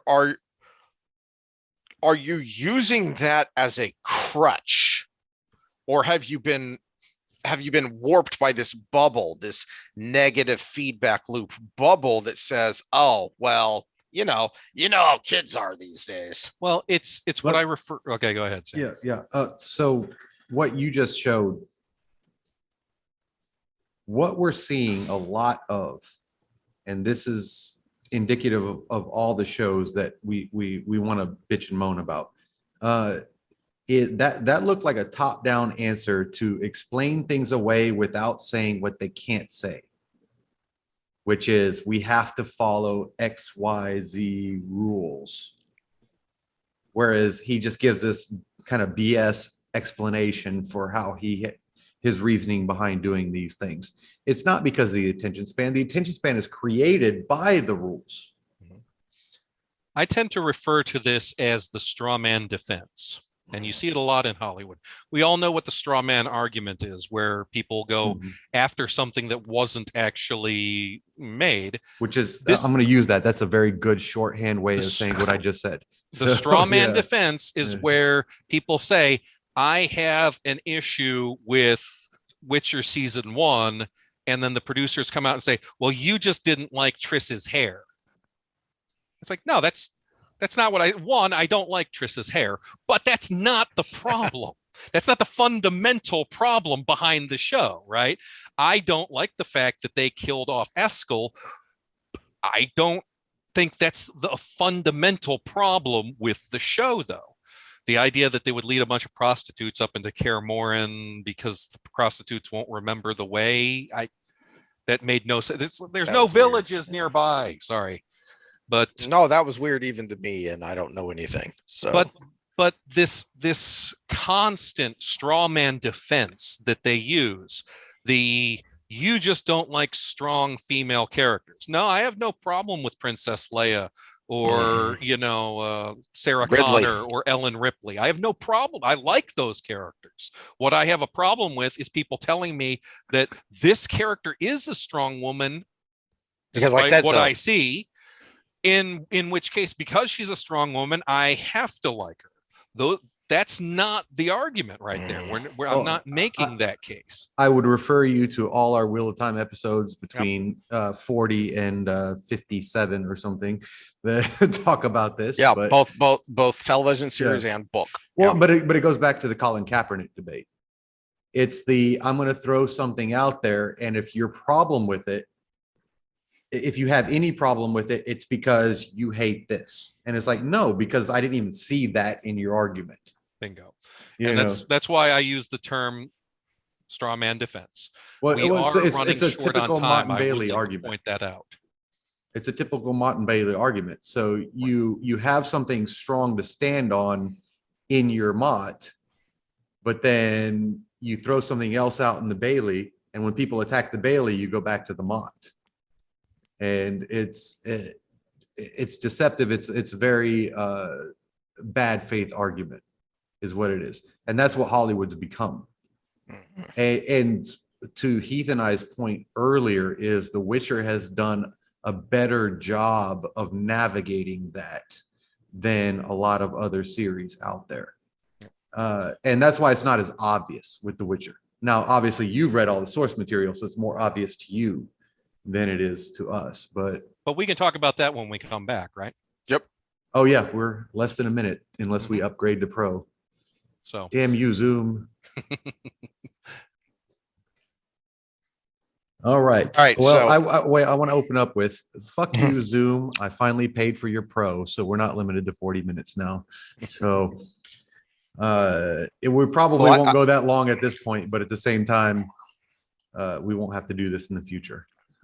So these are kind of my final-ish thoughts here, in kind of the macro sense of not just Witcher, but kind of some of the bigger issues we've been talking about.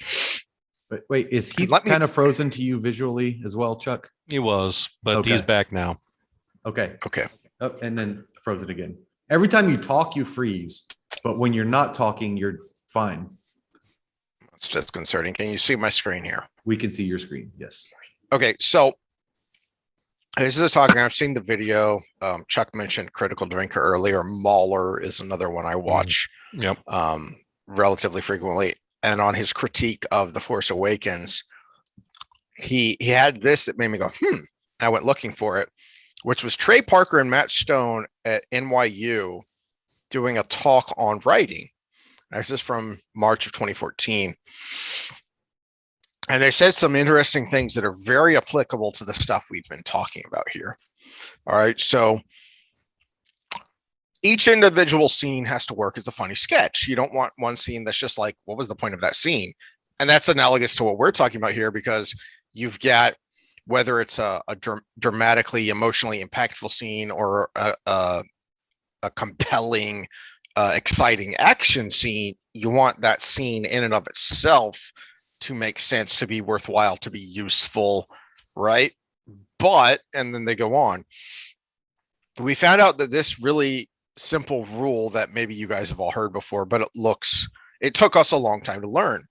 We can take these beats, which are basically the beats of your outline, and if the words "and then" belong between those beats, you're fucked, basically. You've got something pretty boring. What should happen between every beat that you've put down is either the word therefore or but. So what I'm saying is that you come up with an idea and it's like, so this happens, right? And then this happens. No.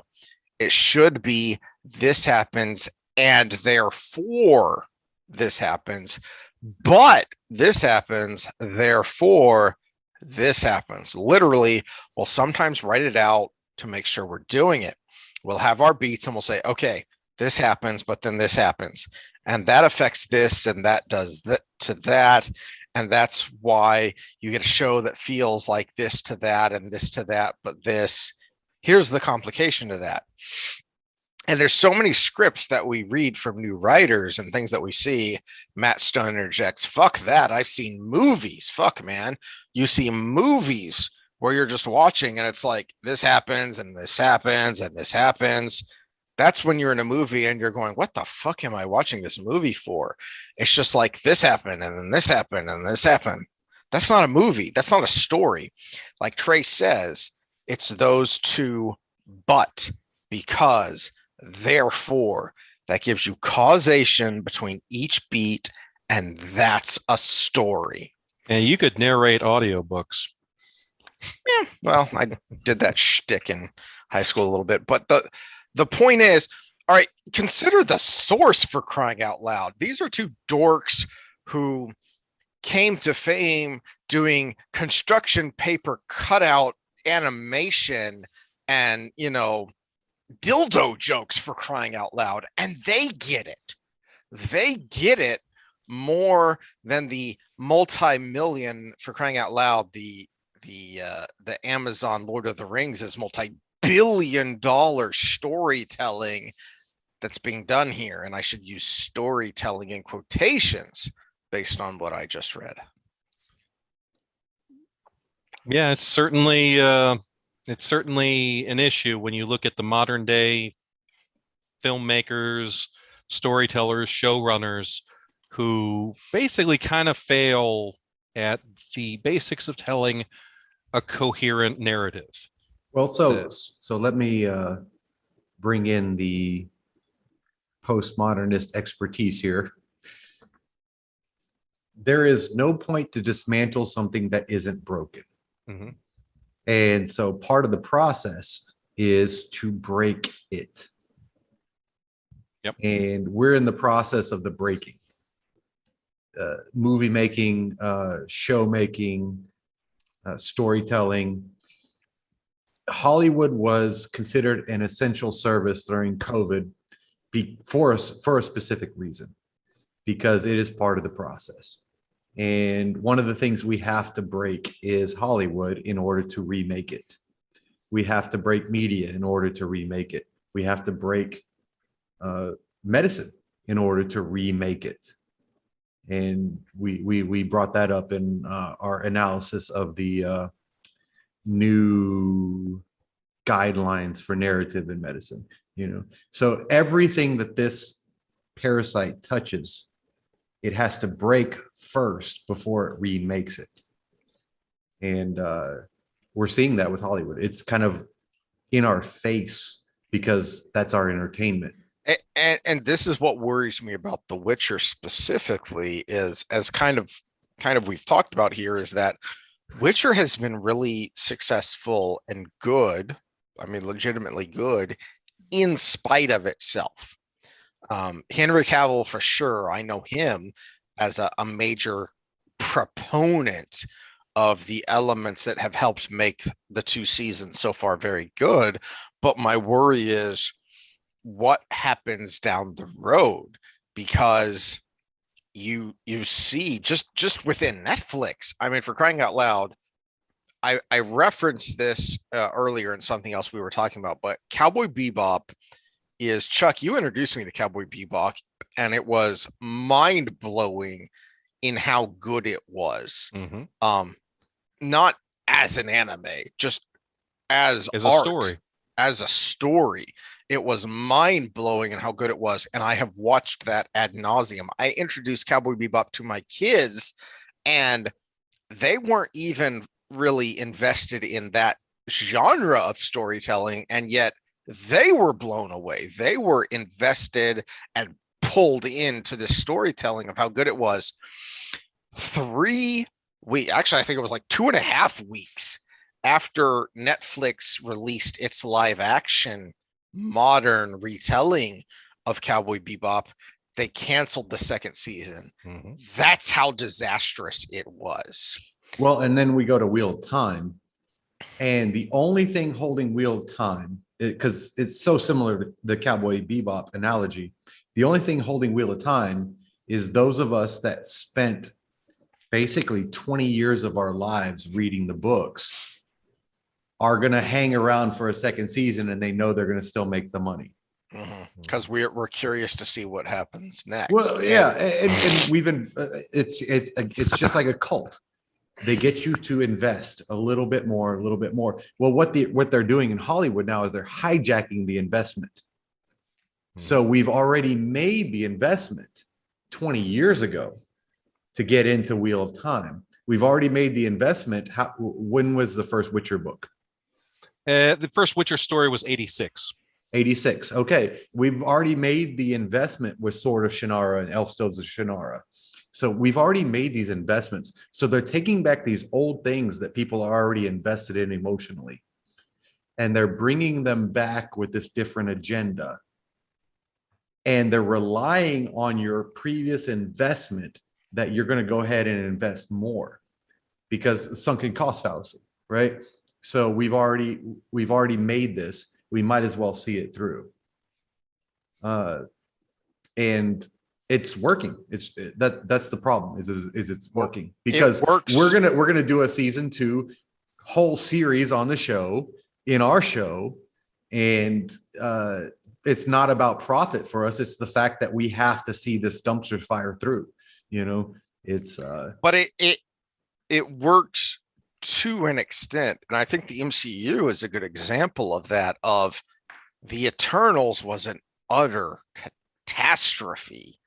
It was built on the first wave from Iron Man 1 up through Endgame, and that was, so you had an existing property, Iron Man, which people I don't think, unless you're a big nerd like us, you don't realize that Iron Man was a second tier character, right?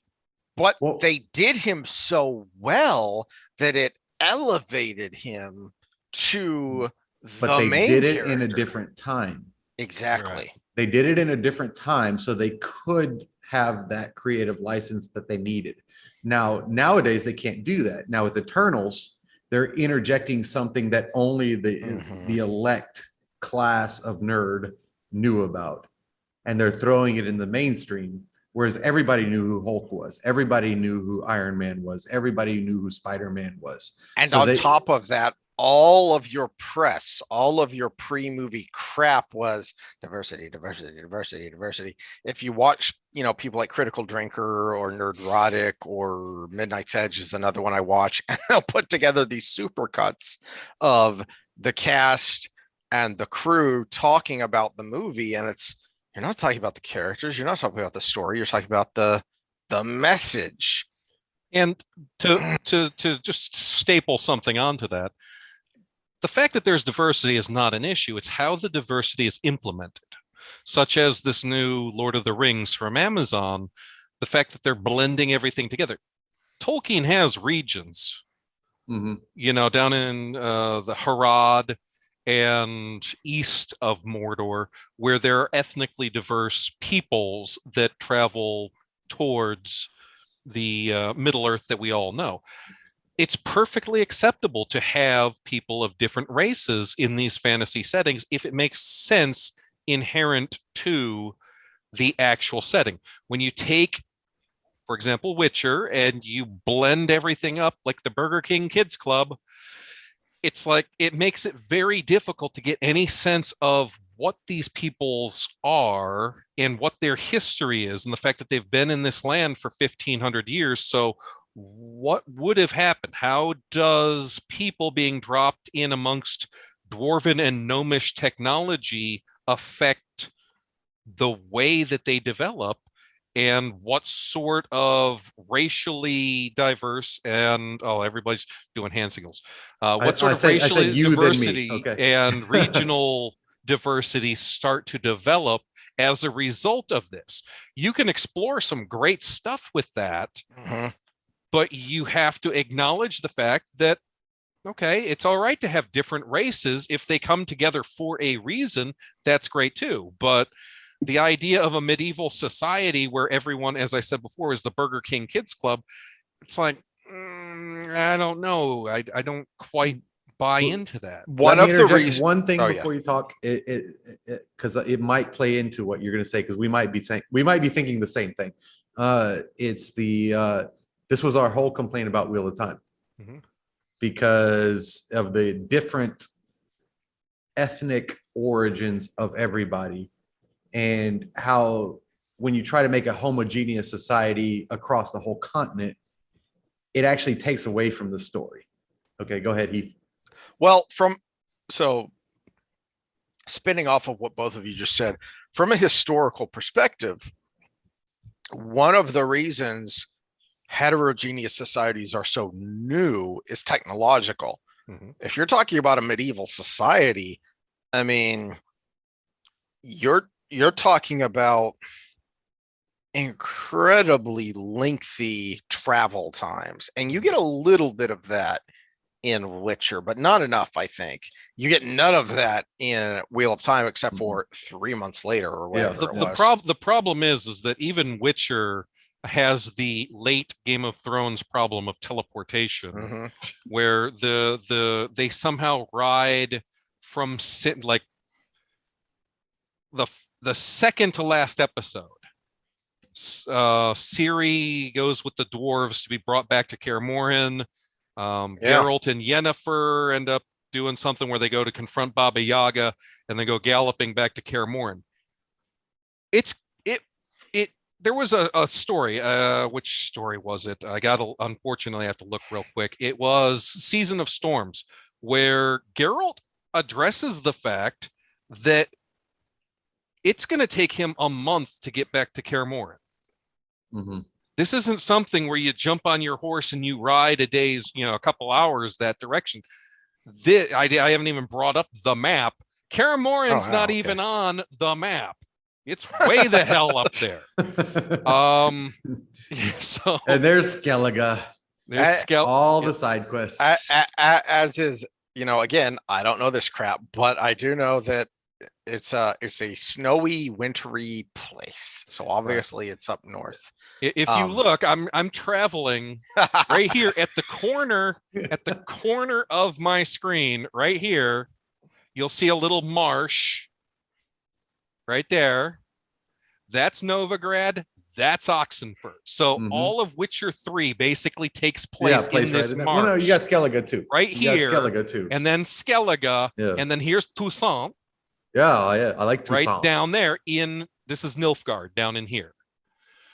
Which I always like to think of as Milfgard. Yeah, exactly. But these are, when you look, here's Sintra at the corner, right here at the mouth of this opening.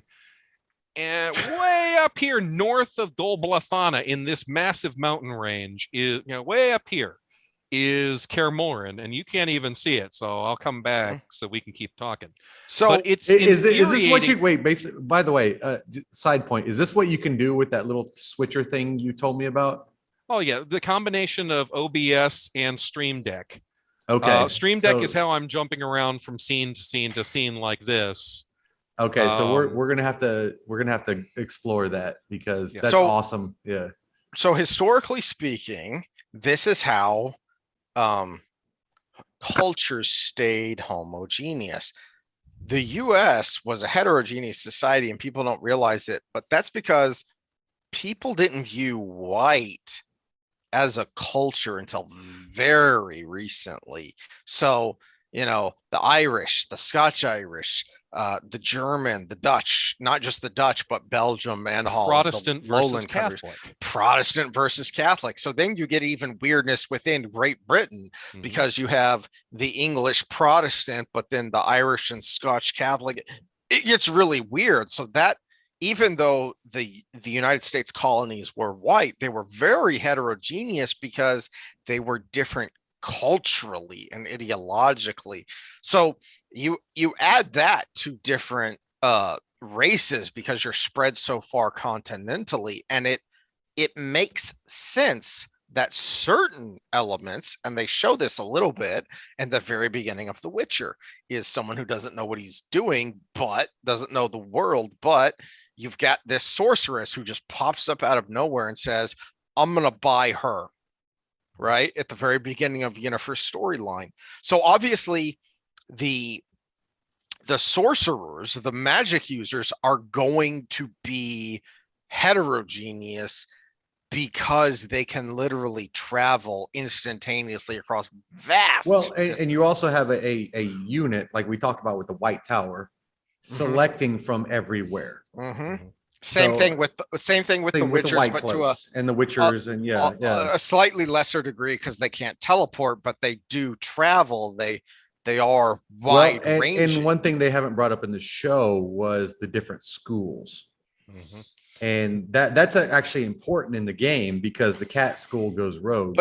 But then And- you lose that if you don't hold to that Let me bring one thing up culturally and real quick on- geographically. as far as spacious. So 3 months was the time in the Wheel of Time series. 3 months later, if they had gone in a relatively straight line, share screen. If they had gone in a relatively straight line, 3 months by about 25 to 30 miles a day, they would have gone the length or the width of the United States of America. Mm-hmm. That's pretty expansive. Mhm. And when we look at the maps, 3 months was a bad time to put And on. as I vaguely recall, It should have been weeks. the world of the Wheel of Time is roughly the size of North America. Yeah, so they went from the two rivers to basically Camelin in 3 months, or Tarvalon. In the That should show, have been about maybe 4 or 5 weeks, Uh-huh. realistically. Well, the only show that I've actually seen do this right is early season Game of Thrones. Well, yeah, that's where what we talked about. They Arya should have and the plagiarized. Hound Yeah. take an entire season to go across Westeros, right? Mhm. They're traveling across Westeros. It takes them the entire season to do that. Early season Game of Thrones is the only show that has actually done it in a realistic way. Well, And and I have to apologize. I said 30 miles an hour. I meant 30 miles per day. We understand. Yeah. and the benefit of that, besides being immersive and true to the source material, is we had a lot of time. Arya annoyed the crap out of me in the last few seasons because she was so She was shallow. Batman. Yeah, Well, she was so Batman. You know, was she so lost shallow everything and was drunken. just vengeance is mine. But- I am the knight. But in that season you're talking about, you get a lot of depth, both to her and the Hound, because you're taking that time, right? You don't, that Quiet season two, moments. yeah, season 2 began like it was going to take its time, but then a third to halfway through it started to rush things, and that's where I thought it became good when it could have been great. Well, they ran out of source material, and I have a really bad feeling George R.R. Martin ran out of source thought as well. I don't think he was as well organized as Robert Jordan, because there was a big gap between him finishing the last book they started using as source material, between him starting again. And I actually have a slight feeling that he went with the if it works, I'll finish the book that way, and if it doesn't work, I will fix everything everybody's complaining about. But Well, he has said in interviews that he starts writing without necessarily an endpoint in mind, because otherwise he gets bored. And I'm sitting here going, basic writing is, you know, where the characters are going to go. That way you can add things like foreshadowing early on that point. That's where the left and right brain kind of he's probably more right brain then, because he's a pattern language. Right. If this, then that, then if that, and this. And to Trey Parker and Matt Stone's point, then that's how you make sure that each beat along the way flows naturally, rather than just being a sequence of scenes that are very loosely, if at all, tied together. And we know he can do it from the first several books. We know he can do it. The problem is he might have had too many loose ends where it took an organized soul to keep him online, versus his disorganized soul, which kind of takes things as they go. And then he was like, oh shit, where was I going with that? Oh, damn. My big hope here for The Witcher is that, so something that happens a lot with actors, when they get really big, instead of just asking for more salary, they ask Creative for control. more creative control. My hope is that, since we've got a season 2, and since ostensibly it's done well, the numbers are always weird when it comes to streaming, especially Netflix, who's often very secretive about their numbers, my hope is that beyond just having interjections as they're filming, as reportedly Henry Cavill has done, that he actually gets a little more creative control, official creative control, so that season 3 can be tied more closely to the source material and thus have more impact and coherence that even I, someone who doesn't know anything about the source material, could see in season 1 and 2. Again, the order, Heath, then me, then you, because the order of source material. I see the end point, and I still can see where they can get there with what they're doing. So it almost seems like it is a fast track. It's like a 4-season model versus a 12-season model, which would be kind of what the books needed to get there. And so I can kind of see that, and I can see them slightly appeasing the woke mob in their use of it, but they're actually navigating that water better than Wheel of Time, better than most shows coming out right now. So they're actually navigating that better, but there's only so much you can do to appease the woke mob and still stick to the source material. So I'm actually optimistic because it seems like the showrunner's doing a good job of walking that high wire. The problem is there's no safety net, and if he slips off the high wire, he's dead. And I think he might actually start setting up a safety net along the way. I have always been of the opinion that you never try to appease those who could never be pleased. But again, this is an industry where you are basically blacklisted if you don't appease. I understand, but that's my personal view. Now, I kind of agree with you, Sam. I see why you would say that you can see where they're trying to get to and how you think it's a 4-season model. I know what comes in between. There's no way in hell this is a 4-season model. And we're getting to I think it's already a now, 4-season model because we're almost to where series and adult. That's the problem, is you're going to have to cut out the books entirely. And that's one thing I wanted to piggyback off of Heath, is the fact that I don't know if they can follow the source material anymore, because you're saying that hopefully they get back to the source material. I'm not sure that's even a possibility at this point. Well, see, here's why I'm optimistic. Something that they take off in their own direction. Here's why I'm optimistic, because I started playing Witcher 3 as my first introduction to Witcher, and they made it work where you can understand the story. Yes. And so we could come up with a 3rd season as a gap builder and then a 4th season as the Wild Hunt. And they can still make it work because we have a model where the video game made it work already. Okay. Are we getting to a section we can talk about spoilers? Because I've been trying to avoid spoilers. No spoilers. Oh, we introed with spoilers. So I understand. Before you get there, Chuck, let me point out that what I was just looking for and I couldn't find. I think it was when I was reading about The Expanse and the potential of another season, and within that. That was a pretty decent show, by the way. Yeah, I found that the creators were talking about the new paradigm of TV series making, because originally, and I don't remember the numbers here, but it used to be that what you were trying to do was create, I believe it was like 5 seasons of 20 to 22 episodes. That would get you into syndication, which is when you created that revenue generation that you got on the back end that made it really profitable.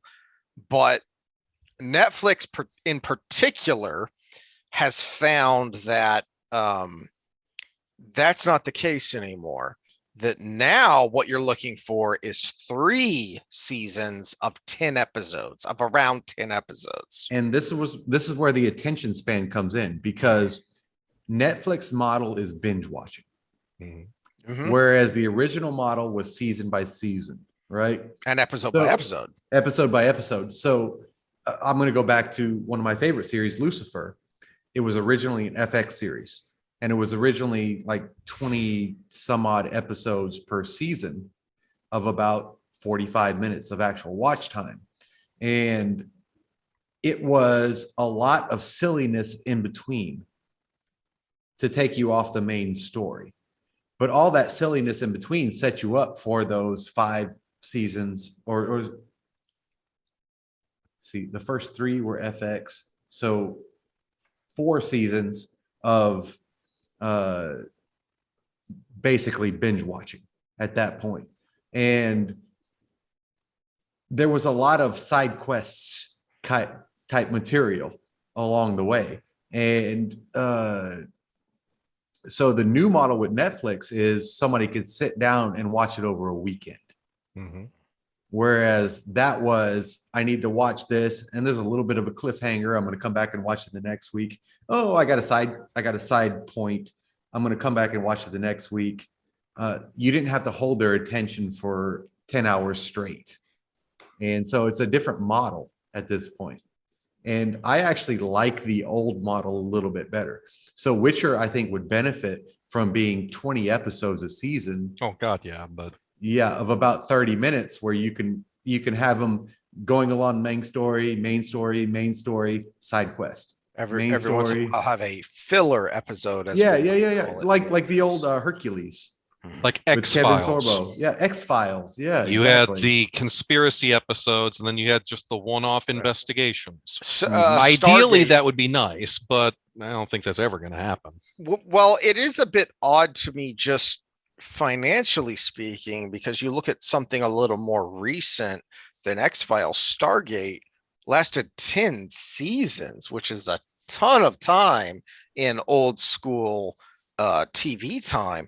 10 seasons, and they followed that model pretty closely of, yeah, there was a main storyline for each season, and sometimes those main storylines would traverse seasons, but then there were a lot of filler episodes, a lot of episodes that just had to do with characters and interesting stories that filled in the world, so to speak, and didn't necessarily have to do with that main storyline. And that was incredibly profitable for the Sci-Fi Channel. Let me interject one other thing too, though.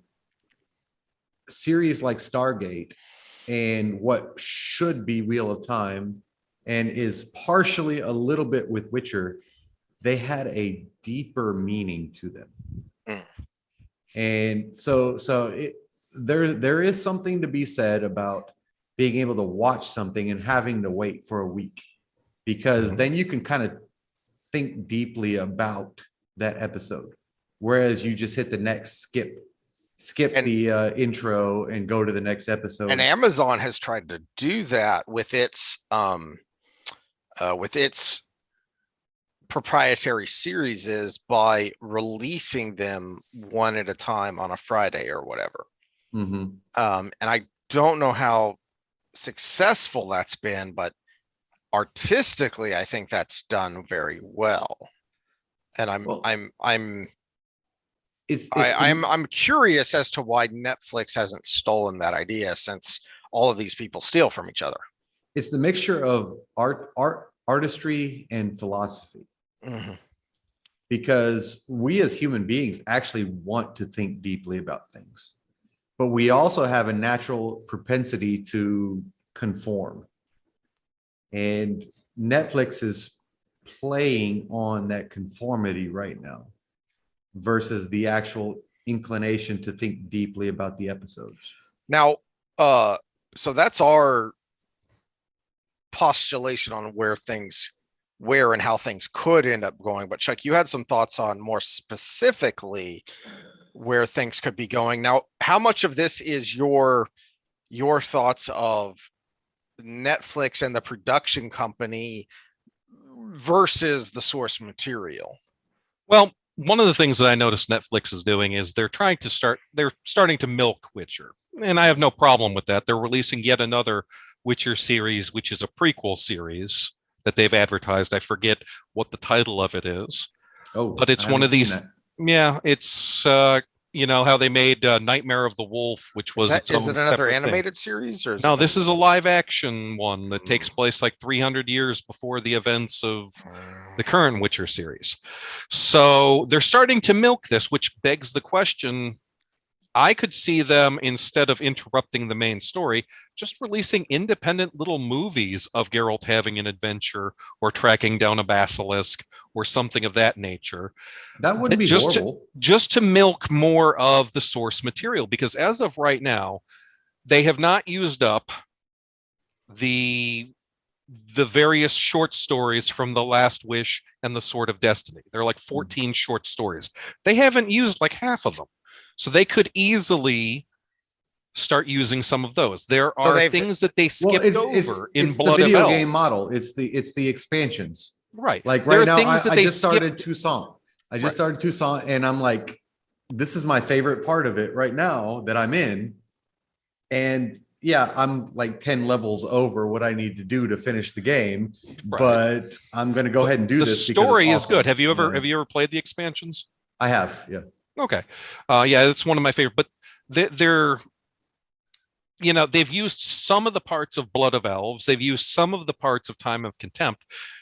They've still got Baptism of Fire. They still have Tower of the Swallow. They still have Lady of the Lake. They still have major characters that have not been introduced yet, like characters who are like have more screen time than Yennefer, you know? So it's like, okay, we still haven't seen Angoulême. We still haven't seen Milva. We still haven't seen Regis. We still, you know, Kahir is not a friend yet helping us. It would be nice to see Zoltan Shive. Oh, I love Zoltan.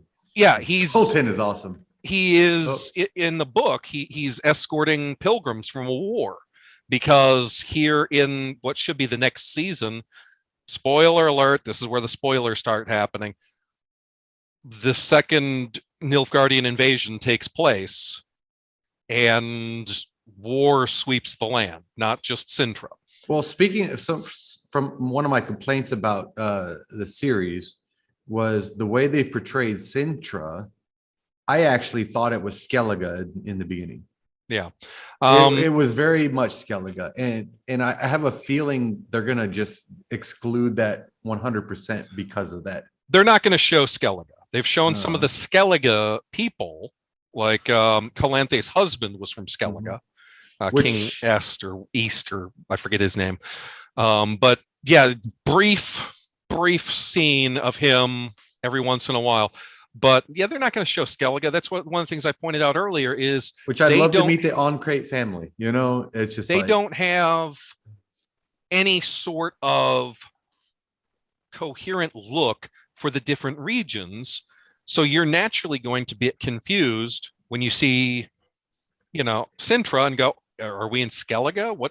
What's going on here? There's no difference between, you know, I dare you to tell me from this last season 2, we were in Oxenfurt, we were in Sintra, we were in Gorsvellen, and we were in several other smaller towns. I dare you, if I just showed you a screen clip, for you to properly identify which town we were in. Well, and also the difference between you wouldn't see the difference between a Skellige druid from a sorcerer. Right. You can't tell the difference.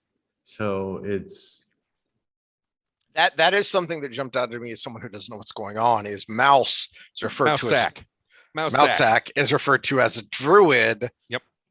But they never actually show the difference between him and the sorcerer. And a sorcerer. Which exactly. in at least in the game material, you actually get a very clear difference between the druids and the sorcerers and the wizards. But they're baffling decisions that are made. Now, one thing I know I crap all over this show. It does certain things that I actually like better than CD Projekt Red. I like the fact that Triss, you know, in the games, she's got the low cut cleavage and everything. And unfortunately, her character... She's got more than the cleavage if you play the story, by the way. Right. Yeah, you can see a lot more. But her character and this scene with what's her name in the blue, the actress who playing her, this happens before the Battle of Sodden. In the Battle of Sodden, she is horribly burned. So in the books, she's cloistered up like a nun for the rest of the time because she is just riddled with burned scar tissue all over. And it seems like the games have kind of forgotten that. Well, they reference it, but they still dress her like that. Yes. Yeah. So they show a little bit of that, and that was another one of those, for me, might have beens of season 2. Is they could have done a lot more with that, because that was, they teased kind of the physical and mental scarring of her, and then they let it go. Right. It was a storyline that went nowhere because they were busy introducing their own BS. And that was my frustration. All of this stuff leaks back to the fact that they pumped like a third, well, not even a third, as I said, all of the Baba Yaga stuff, all of the monoliths, all of the Centrian plot line with Kahir and Vigo and Frinchilla and Vigo the Carpathian? The elves and stuff. What's that? Vigo the Carpathian? Yes. Okay. But all of that is just the stuff they've made up. And you sit there going, hold on a second. Episode 1 of this season starts off, they're trying to save Triss because she's hurt bad. I don't know if you caught that in the first season. They're trying to save her. Why? Because she's allergic to magic potions. They cannot, she's a sorceress who is allergic to potions. That's so they can't use magic to save her. She can't use magical glamours because she's allergic. You mean a female character that has a weakness? We can have that nowadays. Exactly. And infuriatingly, they did use that. I remember liking that at that opening you were talking about, Chuck, because what's her name? The kind of the lead female, Tisaya, the headmistress. The headmistress. That, by the way, she is fucking hot. Yeah, she is cougar-tastic. But she's a great actress. Maria Buring, I believe, is her name. And her scenes give you great insight and connection to that character, but then they don't do much for Triss, even though she's going to become more important later on, as at least in screen time, as far as kind of helping the connective tissue with Geralt and Ciri there when she shows up with the Witchers. And it's like, well, okay, if she's going to be so important, we need to know more about who she is. Quick aside to Sam, we mentioned Tisaya, how you like the actress, how hot she is. Do you know who else she plays? Who's that? She is the voice actress behind the Duchess Anna Henrietta in Witcher 3. The Duchess of Toussaint. She's the voice actress for that. So it's kind of a neat little thing where they hired her to play another character in the Witcher. That's right where I'm at right now. I'm in Toussaint. So I figured I'd point that out. So anyways, they've done some. I just got a boner. Sorry. Yeah. They've done some good things with the show. Little things like that where I'm like, that pisses me off because it proves that someone is paying attention to the source material. That they know that they can't just instantly save Triss because she's allergic to magic potions. And yes, she was horribly burned during the Battle of Sodden. Great storyline element, goes absolutely nowhere. And you're like, and we don't get to see her undress and go skinny dipping, which is very disappointing. There was a lot less, other than the prostitutes, there was less nudity this season. The first season had I would have liked it. I would have liked if they went the Spartacus route. That would have been nice. It's what we're crossing our fingers for. I think they did the Game of Thrones route. They just sped everything up, which is there was less nudity and a little less gore after the first couple of seasons, because Game of Thrones got your attention with all the boobies, or for Chuck, all the sausage, but whatever. Yeah. So the reason why I bring up the fact that they've got such a long way to go is this doesn't even really convey it. But spoiler alert coming up. We haven't gotten to the games yet, have we? No, we haven't. That's the okay. thing, is that we have not even gotten to the point where the games start. Basically, here in 1267, the Second War begins. Nilfgaard invades. The game Thronebreaker takes place during that time. That follows Queen Meve, who is the queen of Rivia and Lyria, and her guerrilla war that she starts behind enemy lines. The other interesting things happen is the coup of Thanid, which basically some of the magic users, some of the sorcerers and sorceresses side with Nilfgaard, some of them side with the northern kingdoms, and they all try to kill each other. Ciri just happens to be there. There's an attempt on Ciri to capture her again. Geralt tries to defend her, gets his ass absolutely handed to him. Like shatters his knee, breaks his arm backwards, ragdolls him. Ow. Triss teleports him the hell out of there to Brokilon, where he has to spend 2 months healing under the druid's healing spells and his natural mutagen ability to heal. And he's still not anywhere close to 100% when he leaves Brokilon. We still need to be introduced to Milva, who is an archer. Still need to be introduced to Angoulême, to Regis. When do we get to Shani? I love Shani. Shani should already have been mentioned. Well, let me mention this and see what you think, Chuck, is that is one of the things I liked about the series, is that Geralt is a badass, but he's not invincible. Oh, most definitely not. He especially what I referenced earlier, that probably my favorite couple of episodes of the first season was the incest baby one. What was that monster called? The Striga. The Striga. That couple of episodes were phenomenal, in large part because he gets his ass handed to him, but he won't quit. Well, and I'm going to point this out real quick. That is actually the framing device used in The Last Wish. That basically what ends up happening is he goes through the Striga contract, and he saves Princess Ada, and she just gouges him right in the neck.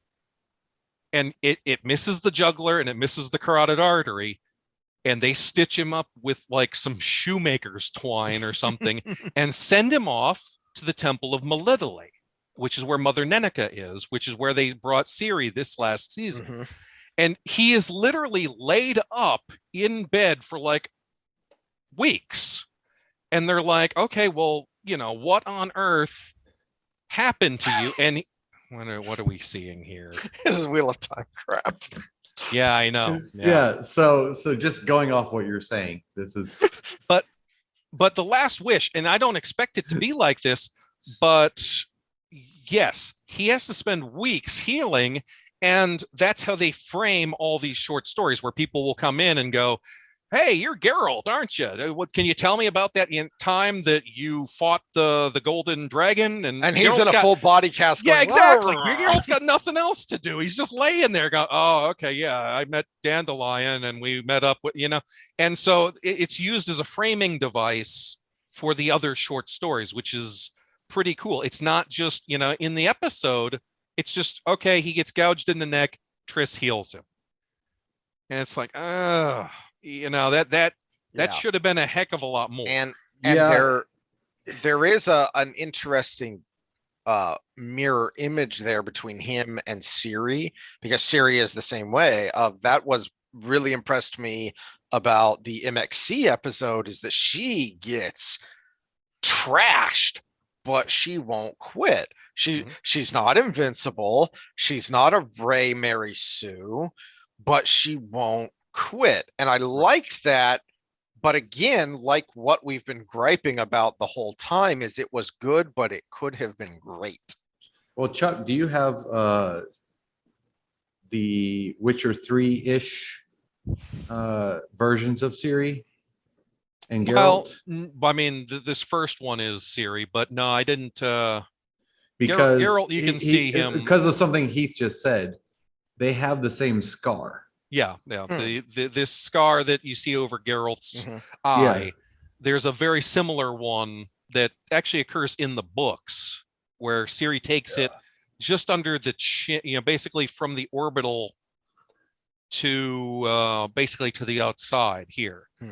And she gets that from a throwing star thrown into her face as she's trying to make an escape attempt. But that's, again, part of the books that I don't know if they're ever going to get around to, because it's like, hey, I've been threatening spoiler territory for a long time here. So if you're still watching, spoiler alert. It's your own fault. This is Polish literature. Everyone dies at the end.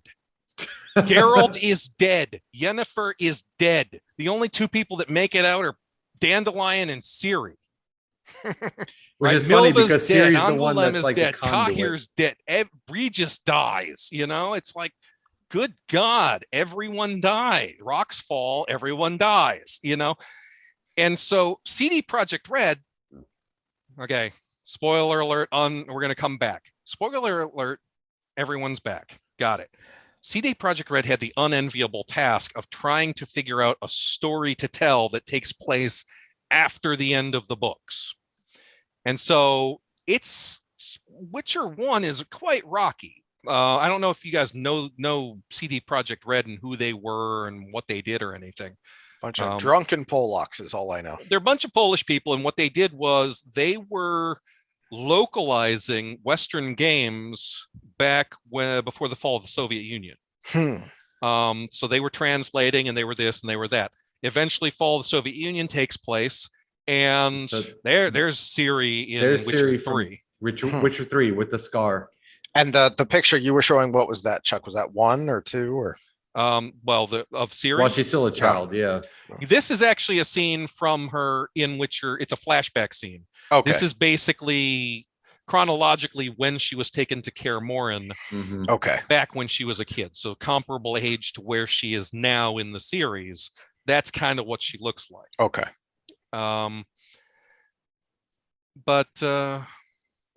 anywho, where was I going? What did I just say? You were talking about CD Projekt Red. Okay, CD Projekt Red. Once the wall came down, immediately Western game designers and producers and stuff, they're like, okay, we can now sell our stuff behind the Iron Curtain. Are there any companies that can actually localize it? And CD Projekt Red goes, don't sue us, but we've kind of been pirating all your shit and selling it, localized, but we would love to have the job. And so they started getting hired on by these Western companies to the point where by a certain point, I believe it was like Neverwinter Nights 4 or something like that. A game that they were partnered with the actual company producing it, and the company producing it kind of either got enveloped by another company or just the project got shut down. So CD Projekt Red is, yes, that's... So we got the same scar. Very comparable. Yeah. But CD Projekt Red is basically sitting on all of these medieval fantasy assets and a game engine. And they go, well, what can we do with this? And right about then, the rights to The Witcher become available. And they're like, hey, let's make our first video game. It's called The Witcher. And so The Witcher, that's their first attempt at making a video game. And it was fucking good. It was okay. We're talking Witcher 1 here. Well, it had some issues. Considering your first attempt, it was fucking good. Oh my God, yes. Yeah, the problems that they had were budgetary, obviously, and the fact that the game engine that they had was designed around a role-playing game, and they were kind of trying to make an adventure game. So there's some awkwardness to that. But it did well enough that they were able to make Witcher 2 Assassins of Kings. And they were able to get their own game engine, and they put a lot into the graphics, and they fixed a lot of the issues from Witcher 1, but they opened up a few more issues that they hadn't necessarily anticipated. So again, kind of an awkward game. You have to really, really dig it in order to get into it. Where they excelled in both of these games were the characters and the story. And then they create Witcher 3, and it all comes together.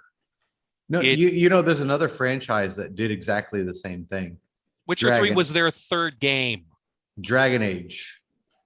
Yeah, Dragon Age. Dragon Age 3 was fucking fantastic. 2 playable, 1 blah. Okay, so I just wanted to point out because I couldn't remember. I knew it was old and we're old, but Witcher 1 came out in 2007. So Right. again, to our earlier points, ranting old men about the source material, you have established source material that started in 1986. It has existed from 1986 to 2007 when the first game came out. So you have something that works. And they leaned heavily, from what you're saying, they leaned heavily on those characters that were established and tried and true. Well, they also created their own, but they stuck thematically with the world that they were in. They said, look, we're needing to create these characters.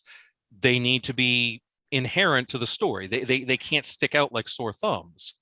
So they actually took their time and developed these characters to the best of their abilities. And while the villains come across as Saturday morning cartoon villains, they kind of need some more work on their villains.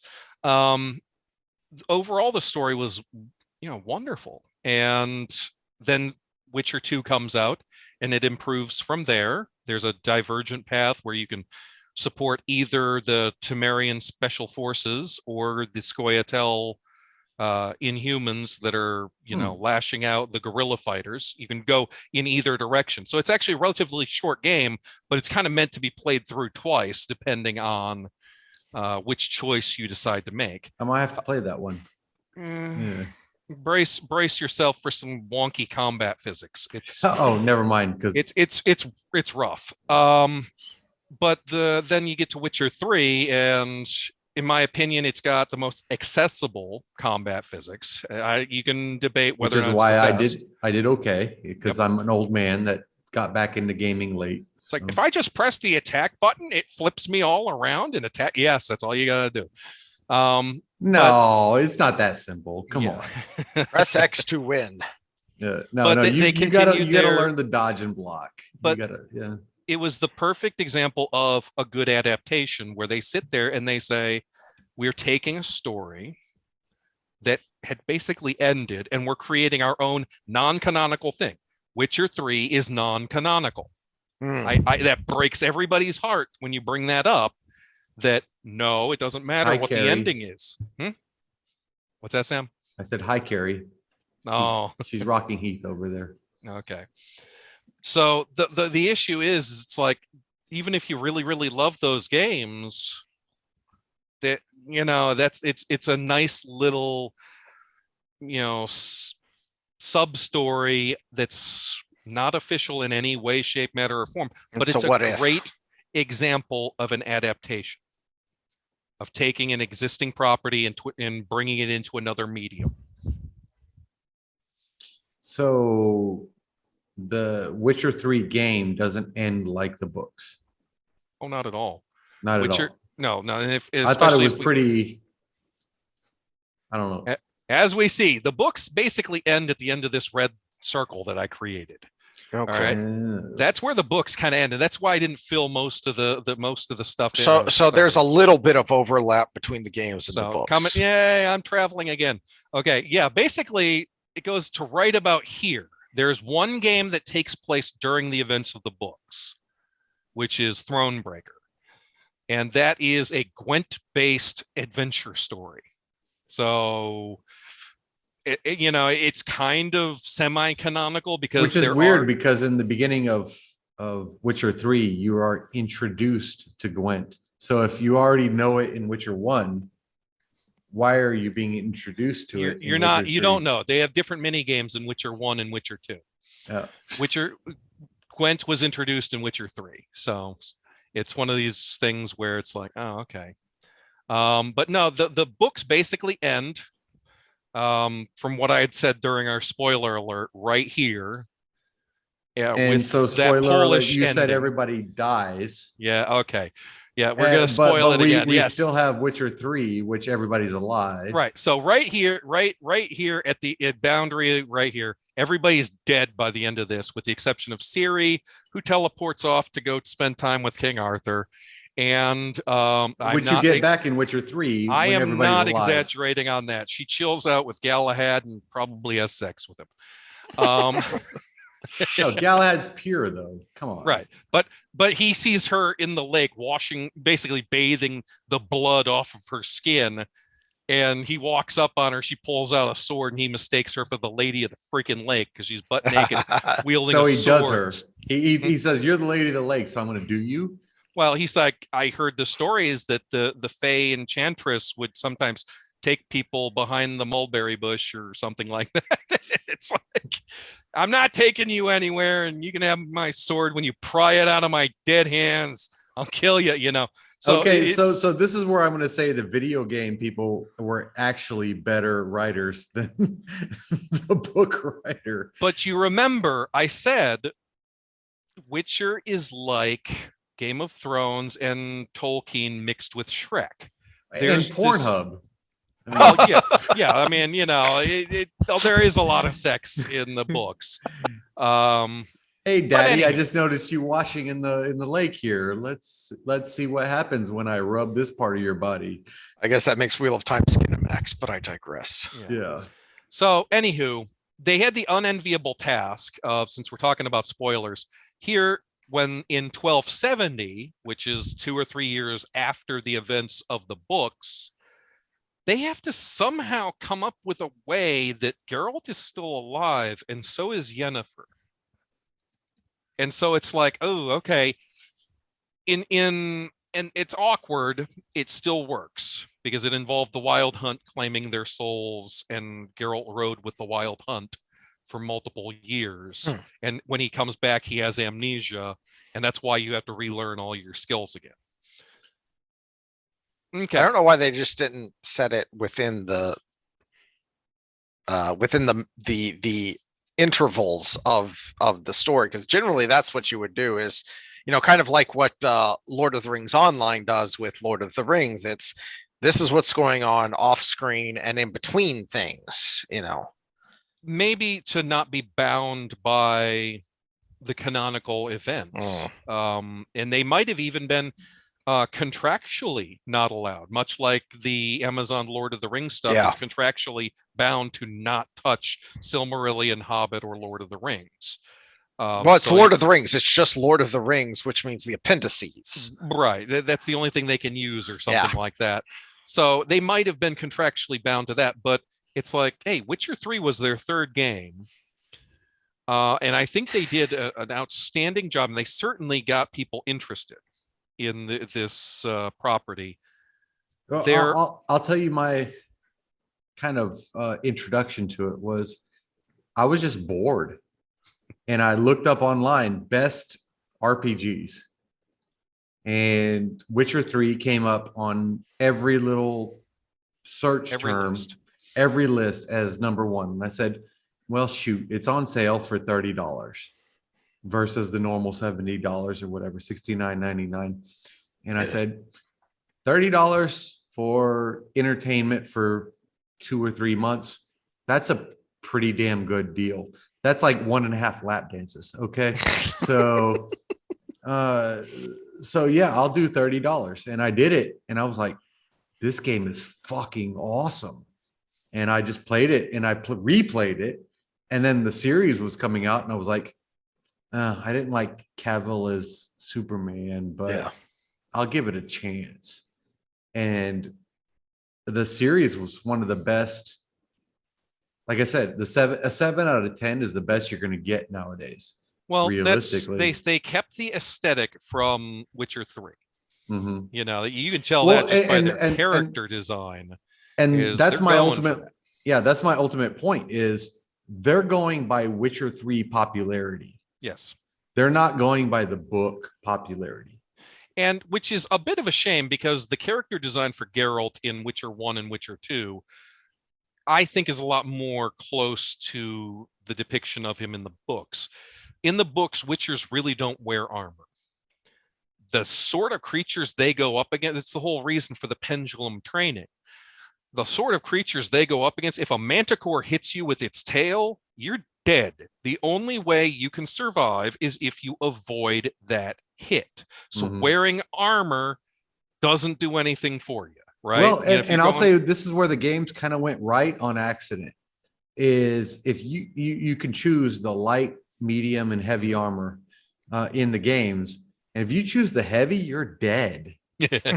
Because you have to be able to move, because your stamina. One hit and you're dead with a lot of these creatures. But even if you're wearing the good armor, that does translate to the series, because I don't remember who it was that I had to ask this, but I had to ask, how do people keep recognizing him? Because, and then I was told, oh, well, because he has the two swords and and I'm like, they never explained that in the series, that he's true. recognizable because he is unique even among Witchers. And they don't, that's one of those things where you're leaning on the source material, but you're not really using the source material to make a cohesive story. Yeah, because he's got the two swords, so you know he's a Witcher. He's got the pendant, so you know he's from the Wolf School. But also he's got the white long hair, so you know he's the White Wolf. And so all those things combined make him Geralt. You also know the yellow eyes. That's another indicator. The pennant, the wolf pennant, I don't know if it really goes into this, but what that does is it's like Spider-Man's Spidey sense. It tingles when you get close to magic. So some of the things that I sit back and I look at, like this season, when Triss and Vesemir are talking in the laboratory, and Riance teleports in to steal Ciri's blood, every single Witcher should have gone into high alert at that point and said something's going on. Yeah, holy shit, we just had a teleportation event take place, and there should have been 20 guys in there rushing Riance we have with Wheel of Time because of the sensing of the power. And it's like, okay, if you want to have 20 Witchers, these are some of the problems you face. If you got 5 Witchers and only one of them is in the fortress, that's understandable that Eskel's off hunting the forked tail and Lambert's off harvesting mushrooms or something. So okay, you might run into a damn situation where that was an important plot line in the games. You just dismissed it like it was nothing. What, harvesting mushrooms or which? Both of the in Witcher 3, when you first get to Kaer Morhen, the side quests are you got to go help Eskel hunt down the forktail, and you got to go track down Lambert. And that's when you learn the backstory of Lambert, which is why he's so identifiable. Yeah. So I made light of that, but that comes from a place of love. I genuinely adore that game, and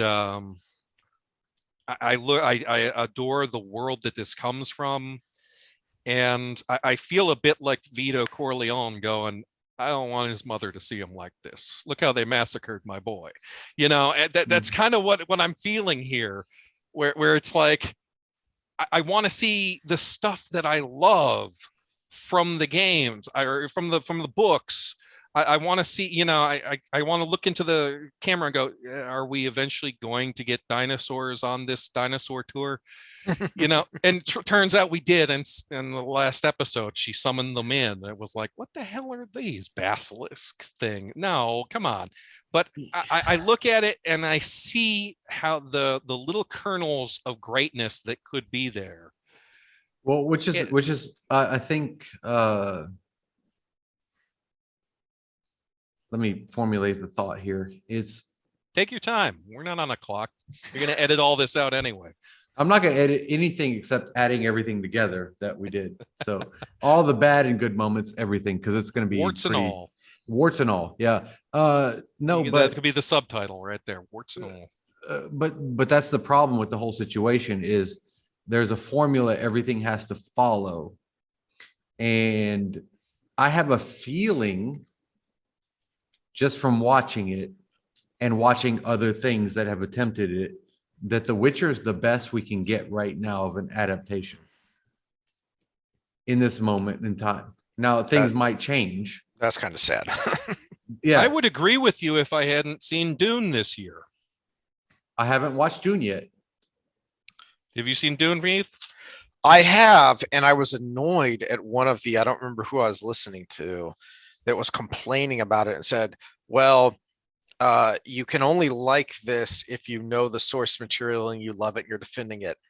I do not know the source material except for, again, kind of like Witcher, secondhand explanations. And yet I followed everything that was going on in Dune and was engaged and engrossed by it and annoyed when I left the theater and looked up, well, when's the second one coming out? Oh, they didn't greenlight it until yesterday. Screw you, Warner Brothers.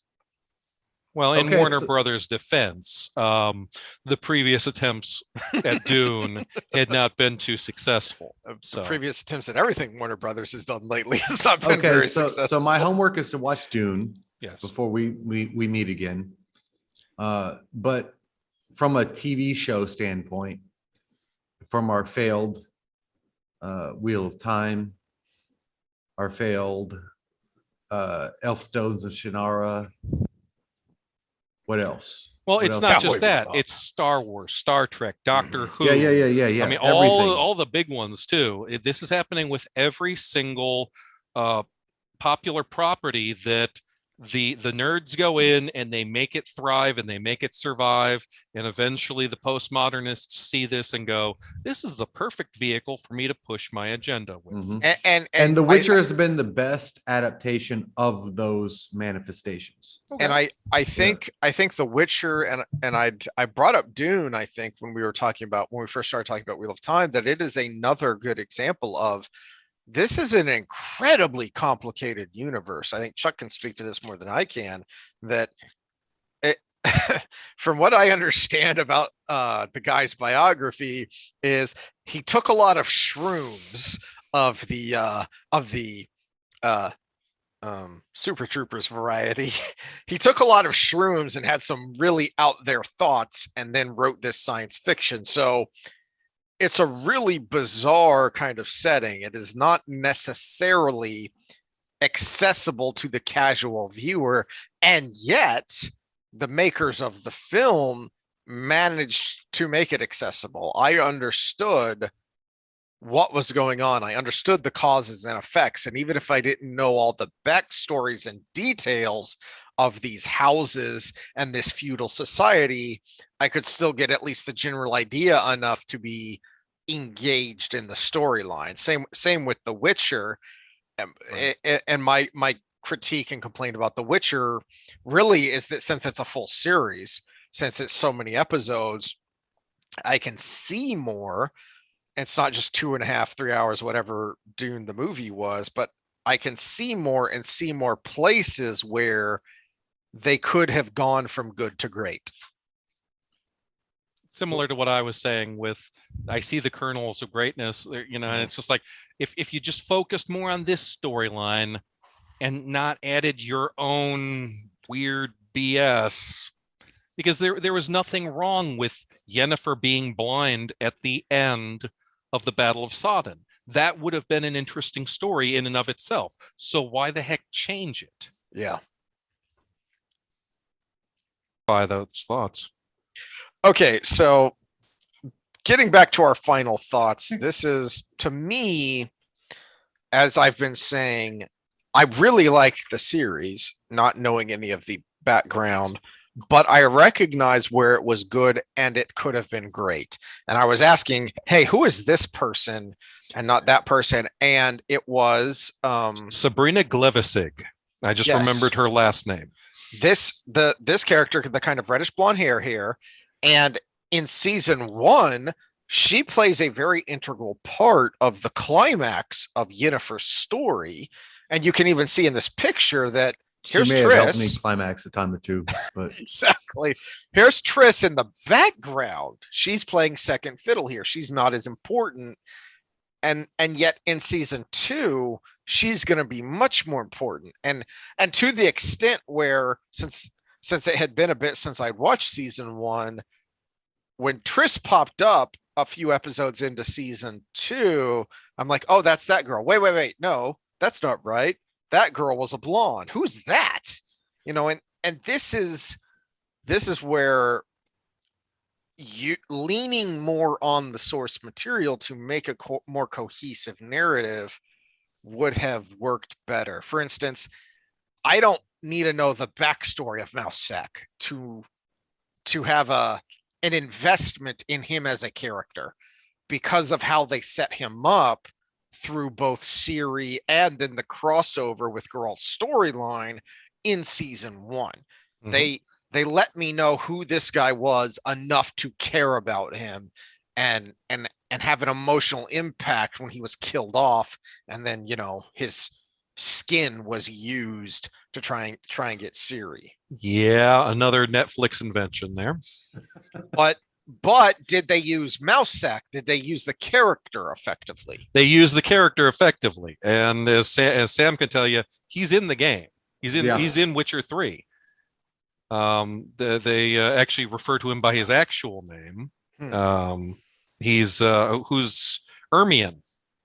Ermion in Skellige. He basically, in the game, he's back home. So this is another example where the books didn't really explain what happened to Mousesack. So CD Projekt Red said, hey, this is a character we can use. Netflix said, hey, this is a character we can kill. And you sit there going, which one feels better? Exactly. And I think the more I think about it, the more he's a great illustration of what I'm talking about here, because as I kind of mentioned earlier, they give you enough, especially with his interactions with Siri and then later his interactions with Geralt, to pull you in and let you feel invested with this character, but not enough to truly become immersed in the character. For instance, as I mentioned earlier, okay, they mentioned that he's a druid. They never bother to explain what that means. They never bother to explain how that is differentiated between whatever it is that he does and Yennefer. And then when Siri goes into the weird, creepy forest, aren't those druids as well? That she finds with those are dryads. Dryads. Yeah. Okay. Well, two parts. First off, if you use him in the original way, you have to have Skellige in the story. Okay. And I can see them completely writing out Skellige because there are too many side quests. But also because, again, 4 seasons is not a long time for all of this development. The second point, I can't remember what I was going to say, but that's great. Well, that's fine, because my closing thoughts were completely upended by my little side rant with what was her, Sophia, whatever her name is, with Sabrina Glevissig. Sabrina with the wonderful rack versus Triss with the cute face and the forgettable character. And then you took the time to set Triss up in the middle of season 1, because wasn't that Triss with the... They removed the character that it should have been in order to add Triss into that. So it's like, yeah, you're trying to make Triss more important than she is in the source material. And then in that picture I showed, you literally pushed her into the background only to pull her back up and expect us to immediately remember who this was and be invested in it. Right. Why did you do that? I don't get it. Maybe they're not very good at what they do. That is... Or maybe they're handcuffed. Well, you getting comfortable over there, Chuck? I am getting comfortable. We've been at this for a couple hours now, and it's like, I don't care. I'm going to unbutton my shirt and... Oh, I remember my thoughts. Okay, so here were my kind of closing thoughts from my point of view. As I'd mentioned the Expanse earlier, and this helped me jog my memory, because I had the tab up and I had to go look him up. Wes Chatham. I wanted to look up the actor's name because I couldn't remember what it was, and he's so good. I wanted to give him credit. So I have not read any of. I'm at some point now that the series is technically over and hopefully won't be completely over, but now that it's over, I'm gonna go try and dig out the books from somewhere and read the background. But I remember watching interviews with him about Amos Burton, his character, and how he not only read the the source material, but then before they even started filming, he made an appointment with a psychiatrist to take some of the books and short stories in and say, here's this character I'm playing. Explain to me the psychological impact of his childhood, which you don't find out about until like season 3 or 4. Right. Right. But he's so compelling from the beginning because the actor understands the subtext there. He understands the history, and he's good enough at his craft to convey to you, the viewer, that there's something more, there's something deeper here. And even if you don't know the details, you know the ideas, you know the emotion behind that. And to me, that's a great example of what utilizing, leaning on established, successful source material can do to you, can do for you. And it's what separates Henry Cavill's performance from so many of the others. Yeah, I don't know if Joey Beatty or Joey Betty, the guy who plays Yaskier, actually has read anything about his character, and it's like these two guys come across as completely different. And you sit there going, okay, Yaskier is a troubadour in the truest sense of the words, poet, minstrel, bard, orator, writer. He's a professor. He's a spy. None of this is coming across. Oh, the professor, certainly not. Exactly. None of this is coming across in the performance. Now, do I blame this actor or do I blame the writers? That here we've got the Viscount de Lettenhove, which is, Dandelion's actual title. Julian Alfred Pancrantz is his actual name. He is low-level aristocracy. I'm certainly not getting any of that from the Netflix series.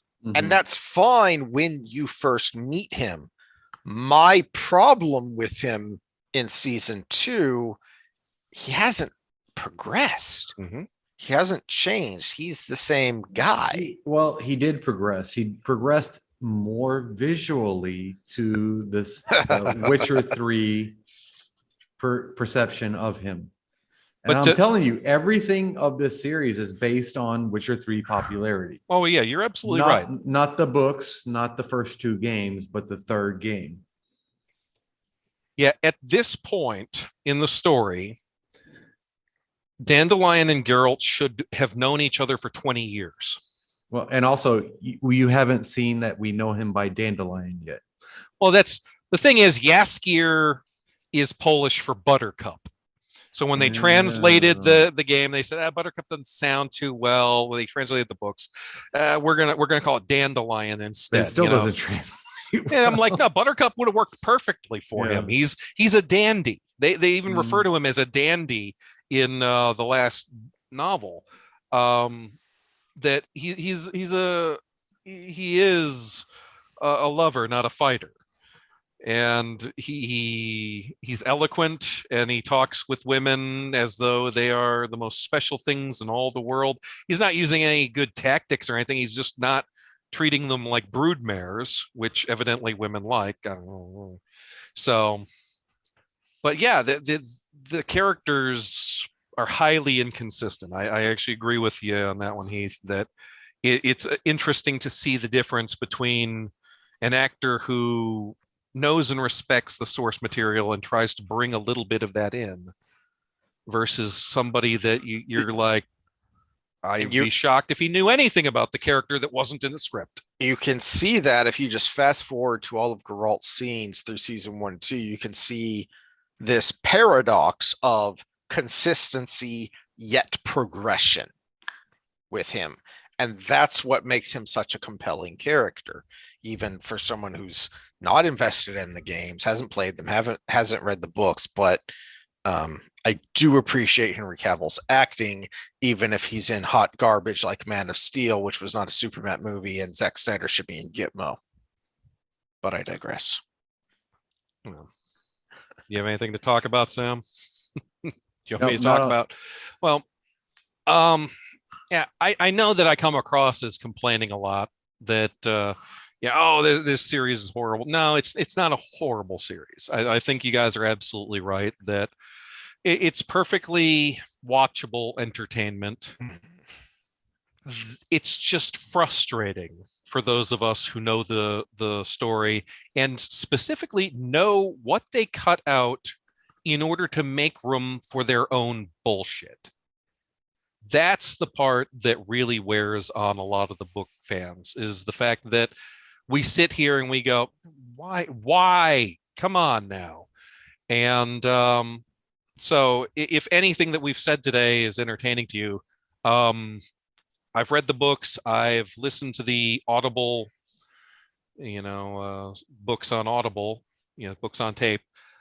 They do a very good job. I'm sure that you can even find some pirated versions on YouTube if you're interested. But I would very much recommend checking out like The Last Wish and kind of getting a sense for what the writing was really like and what the stories were adapted into. Because again, I love that Striga episode with the cursed daughter and how Geralt has to somehow try to figure out how to undo the curse without necessarily killing the princess. Mm-hmm. So definitely check it out. Well, I guess my final thoughts would be we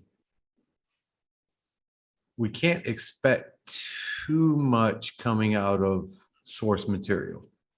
And so I guess the best, I brought up the meme earlier that when you realize it wasn't meant for the book fans and everybody's dying. But at the same time, I can be empathetic to the fact that it's getting worse and worse and worse when it comes to adaptations because of a lot of other forces that are going into play here.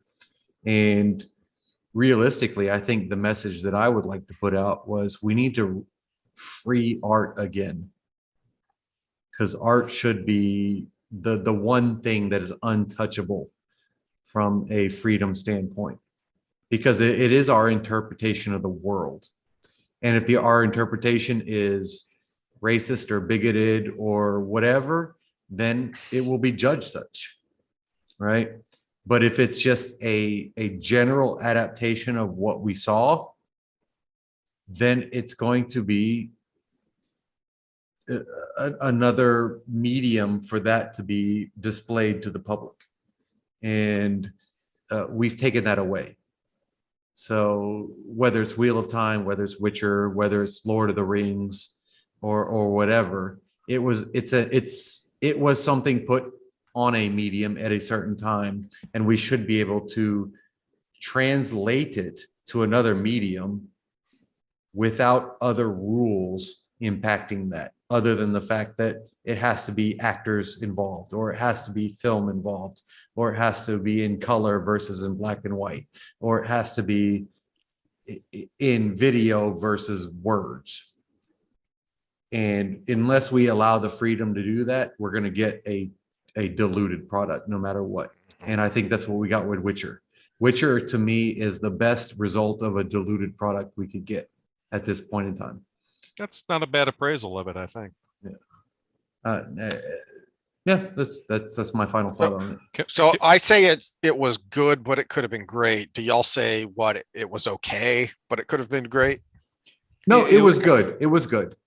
Yeah, and for me, I can see the value in it. I can see the entertainment in it. For me, it's mediocre simply due to the fact that I don't understand why after episode 3 they just literally made everything else up. All of the plot elements, which is why I think they're just gonna. they're just going to lean in that direction, I think. Which Mhm. even that I wouldn't necessarily mind if they just stepped up and said, "Fine, we're going to do our own thing with this story." That's more genuine than having a little sticker on the book saying now a hit Netflix series. It's like, no, it's not. You just say you're Well, doing your own thing and do your own thing. And I can sit there and love it for what it is. Don't try to tell me it's an adaptation. Yeah. which, except that's part of the game now, is you have to say, we're doing this because it's an adaptation to film versus we're doing this because it's what we have to do for this agenda. Yeah. You're not allowed to talk about the agenda. It's like Fight Club. The first rule of Fight Club is you can't talk about Fight Club. The first rule of wokeism is you can't talk about the fact that you're doing this because you're woke. You have to do the woke thing in the absence of the claim. Yeah. And just to head off another of those straw man defenses, where I'm sure people are going to mention the fact that, well, there were ethnic minorities in Europe back then. So, it's like, yeah, but just because they're not unheard of doesn't mean they're common. Shakespeare wrote Othello, who was the Moor of Venice, not one of the many Moors of Venice. Um, and this, as I said, multicultural PBS Kids Club, sort of everybody holding hands of different races and genders. It, as Sam says, dilutes the product for one. It, as Heath has mentioned, makes it a little more difficult to follow exactly what's happening where, for two, and does not add anything other than diversity for diversity's sake. Well, and that's one of the points is a guy I follow, his name's Clifton Duncan. He's in oh shit, dog's about taking my whole setup Wondering down. what was happening. You're getting an Yeah. earthquake there or something. Yeah, no, it's called the Hamilton. But there was a role to play in theater where someone that wasn't representative of the original demographic of the character would play. And he was like, oh, so if you wanted to be Hamlet, but you were black. And he said that used to be a challenge in the original Broadway scene. And now it's a requirement. Mm-hmm. And he would go into a role and yeah, you mentioned this. You mentioned this earlier when we were talking about a Wheel of Time. I think that he's annoyed because that was a hallmark of being great at your craft. If you, as a black man, could be so good at Hamlet that you would make the audience forget that you're supposed to be a Danish guy. Yeah. Right. So he kind of cherished this role. And so the great actors of his time would. And now he would go into a role and you got to be like Quasimodo or something. And he's trying to act like a true disabled individual in the Quasimodo role. And they would be like, oh, no, we consider being black in America a disability in itself. So just be yourself. And he was like, what the fuck? And so this is the difference. So you do have these good actors and actresses that could be in these roles, but they just fill them for diversity's sake versus actually, I mean, you could find these people that could play these roles, but it's going to cost you, whether it's money or time. And well, I'd forgotten. I did see the trailer for the prequel. I'd forgotten all about it, and I went looking up to see if I could find a release date for season 3. But it is scheduled to be released sometime in 2022. Blood Origin. That's what it's called. Yes. So I think we'll get. I think we'll get a lot of insight to what season 3 might be with what they do with that, and how they portray that. I also want to correct something that I had said earlier.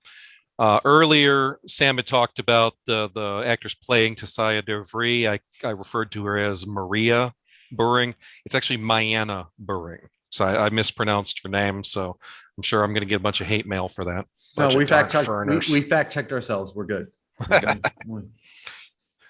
All right. Well, that's all I have on it, and I'm just gonna fingers crossed that they don't screw it up. But then I've watched a lot of stuff lately, and You've lived Well. too long on this earth. You know better than that. I need to get my own especially the still. recent art. Well, we've reached an era where art is not art anymore because Yeah. it's not free. Yeah. And that was my point just a few minutes ago. Unless we have freedom of art, there's no freedom at all. Is that? I guess that's my final thought. Is go watch Blazing Saddles, kids. Well, art without freedom is propaganda. Well, When you actually stop and think about it, if somebody is controlling the art, it is propaganda by nature. well, by the way, So- everybody go back to our last episode, episode 58, on how propaganda is exported on us. And we don't need any disclaimers here, right? We did not give any medical advice. No. I am not advocating pirating The Last Wish off of YouTube. So I would like to say that it's probably on YouTube. So if you wanted to listen to it for free, you probably could, but I do not advocate that. My local library has it, so check your local Okay, library. that's easy enough. Support your local library. That's our final thought, right? Our Yes. final thought. Yes, preferably not in the San Francisco style of being a pantsless hobos taking a dump in the corner.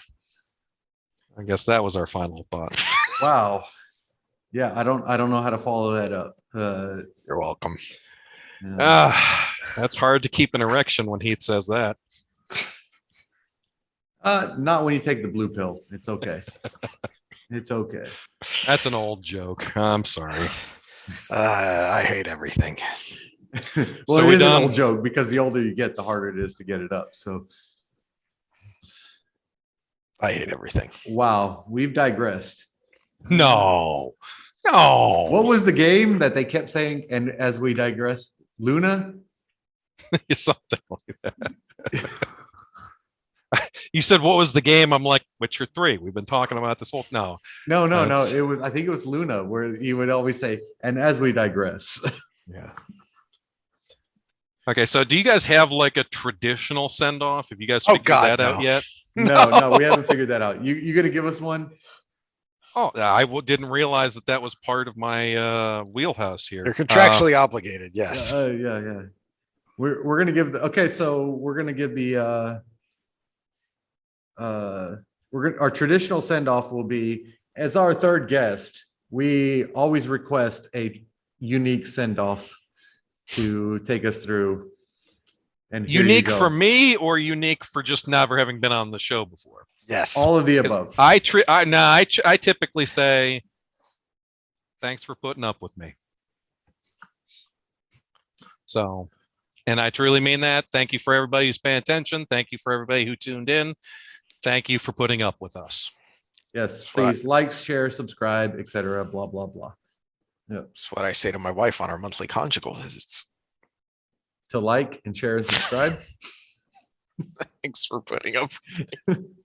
I'm in so much trouble. But Cut the recording. Edit that out. Leave it up.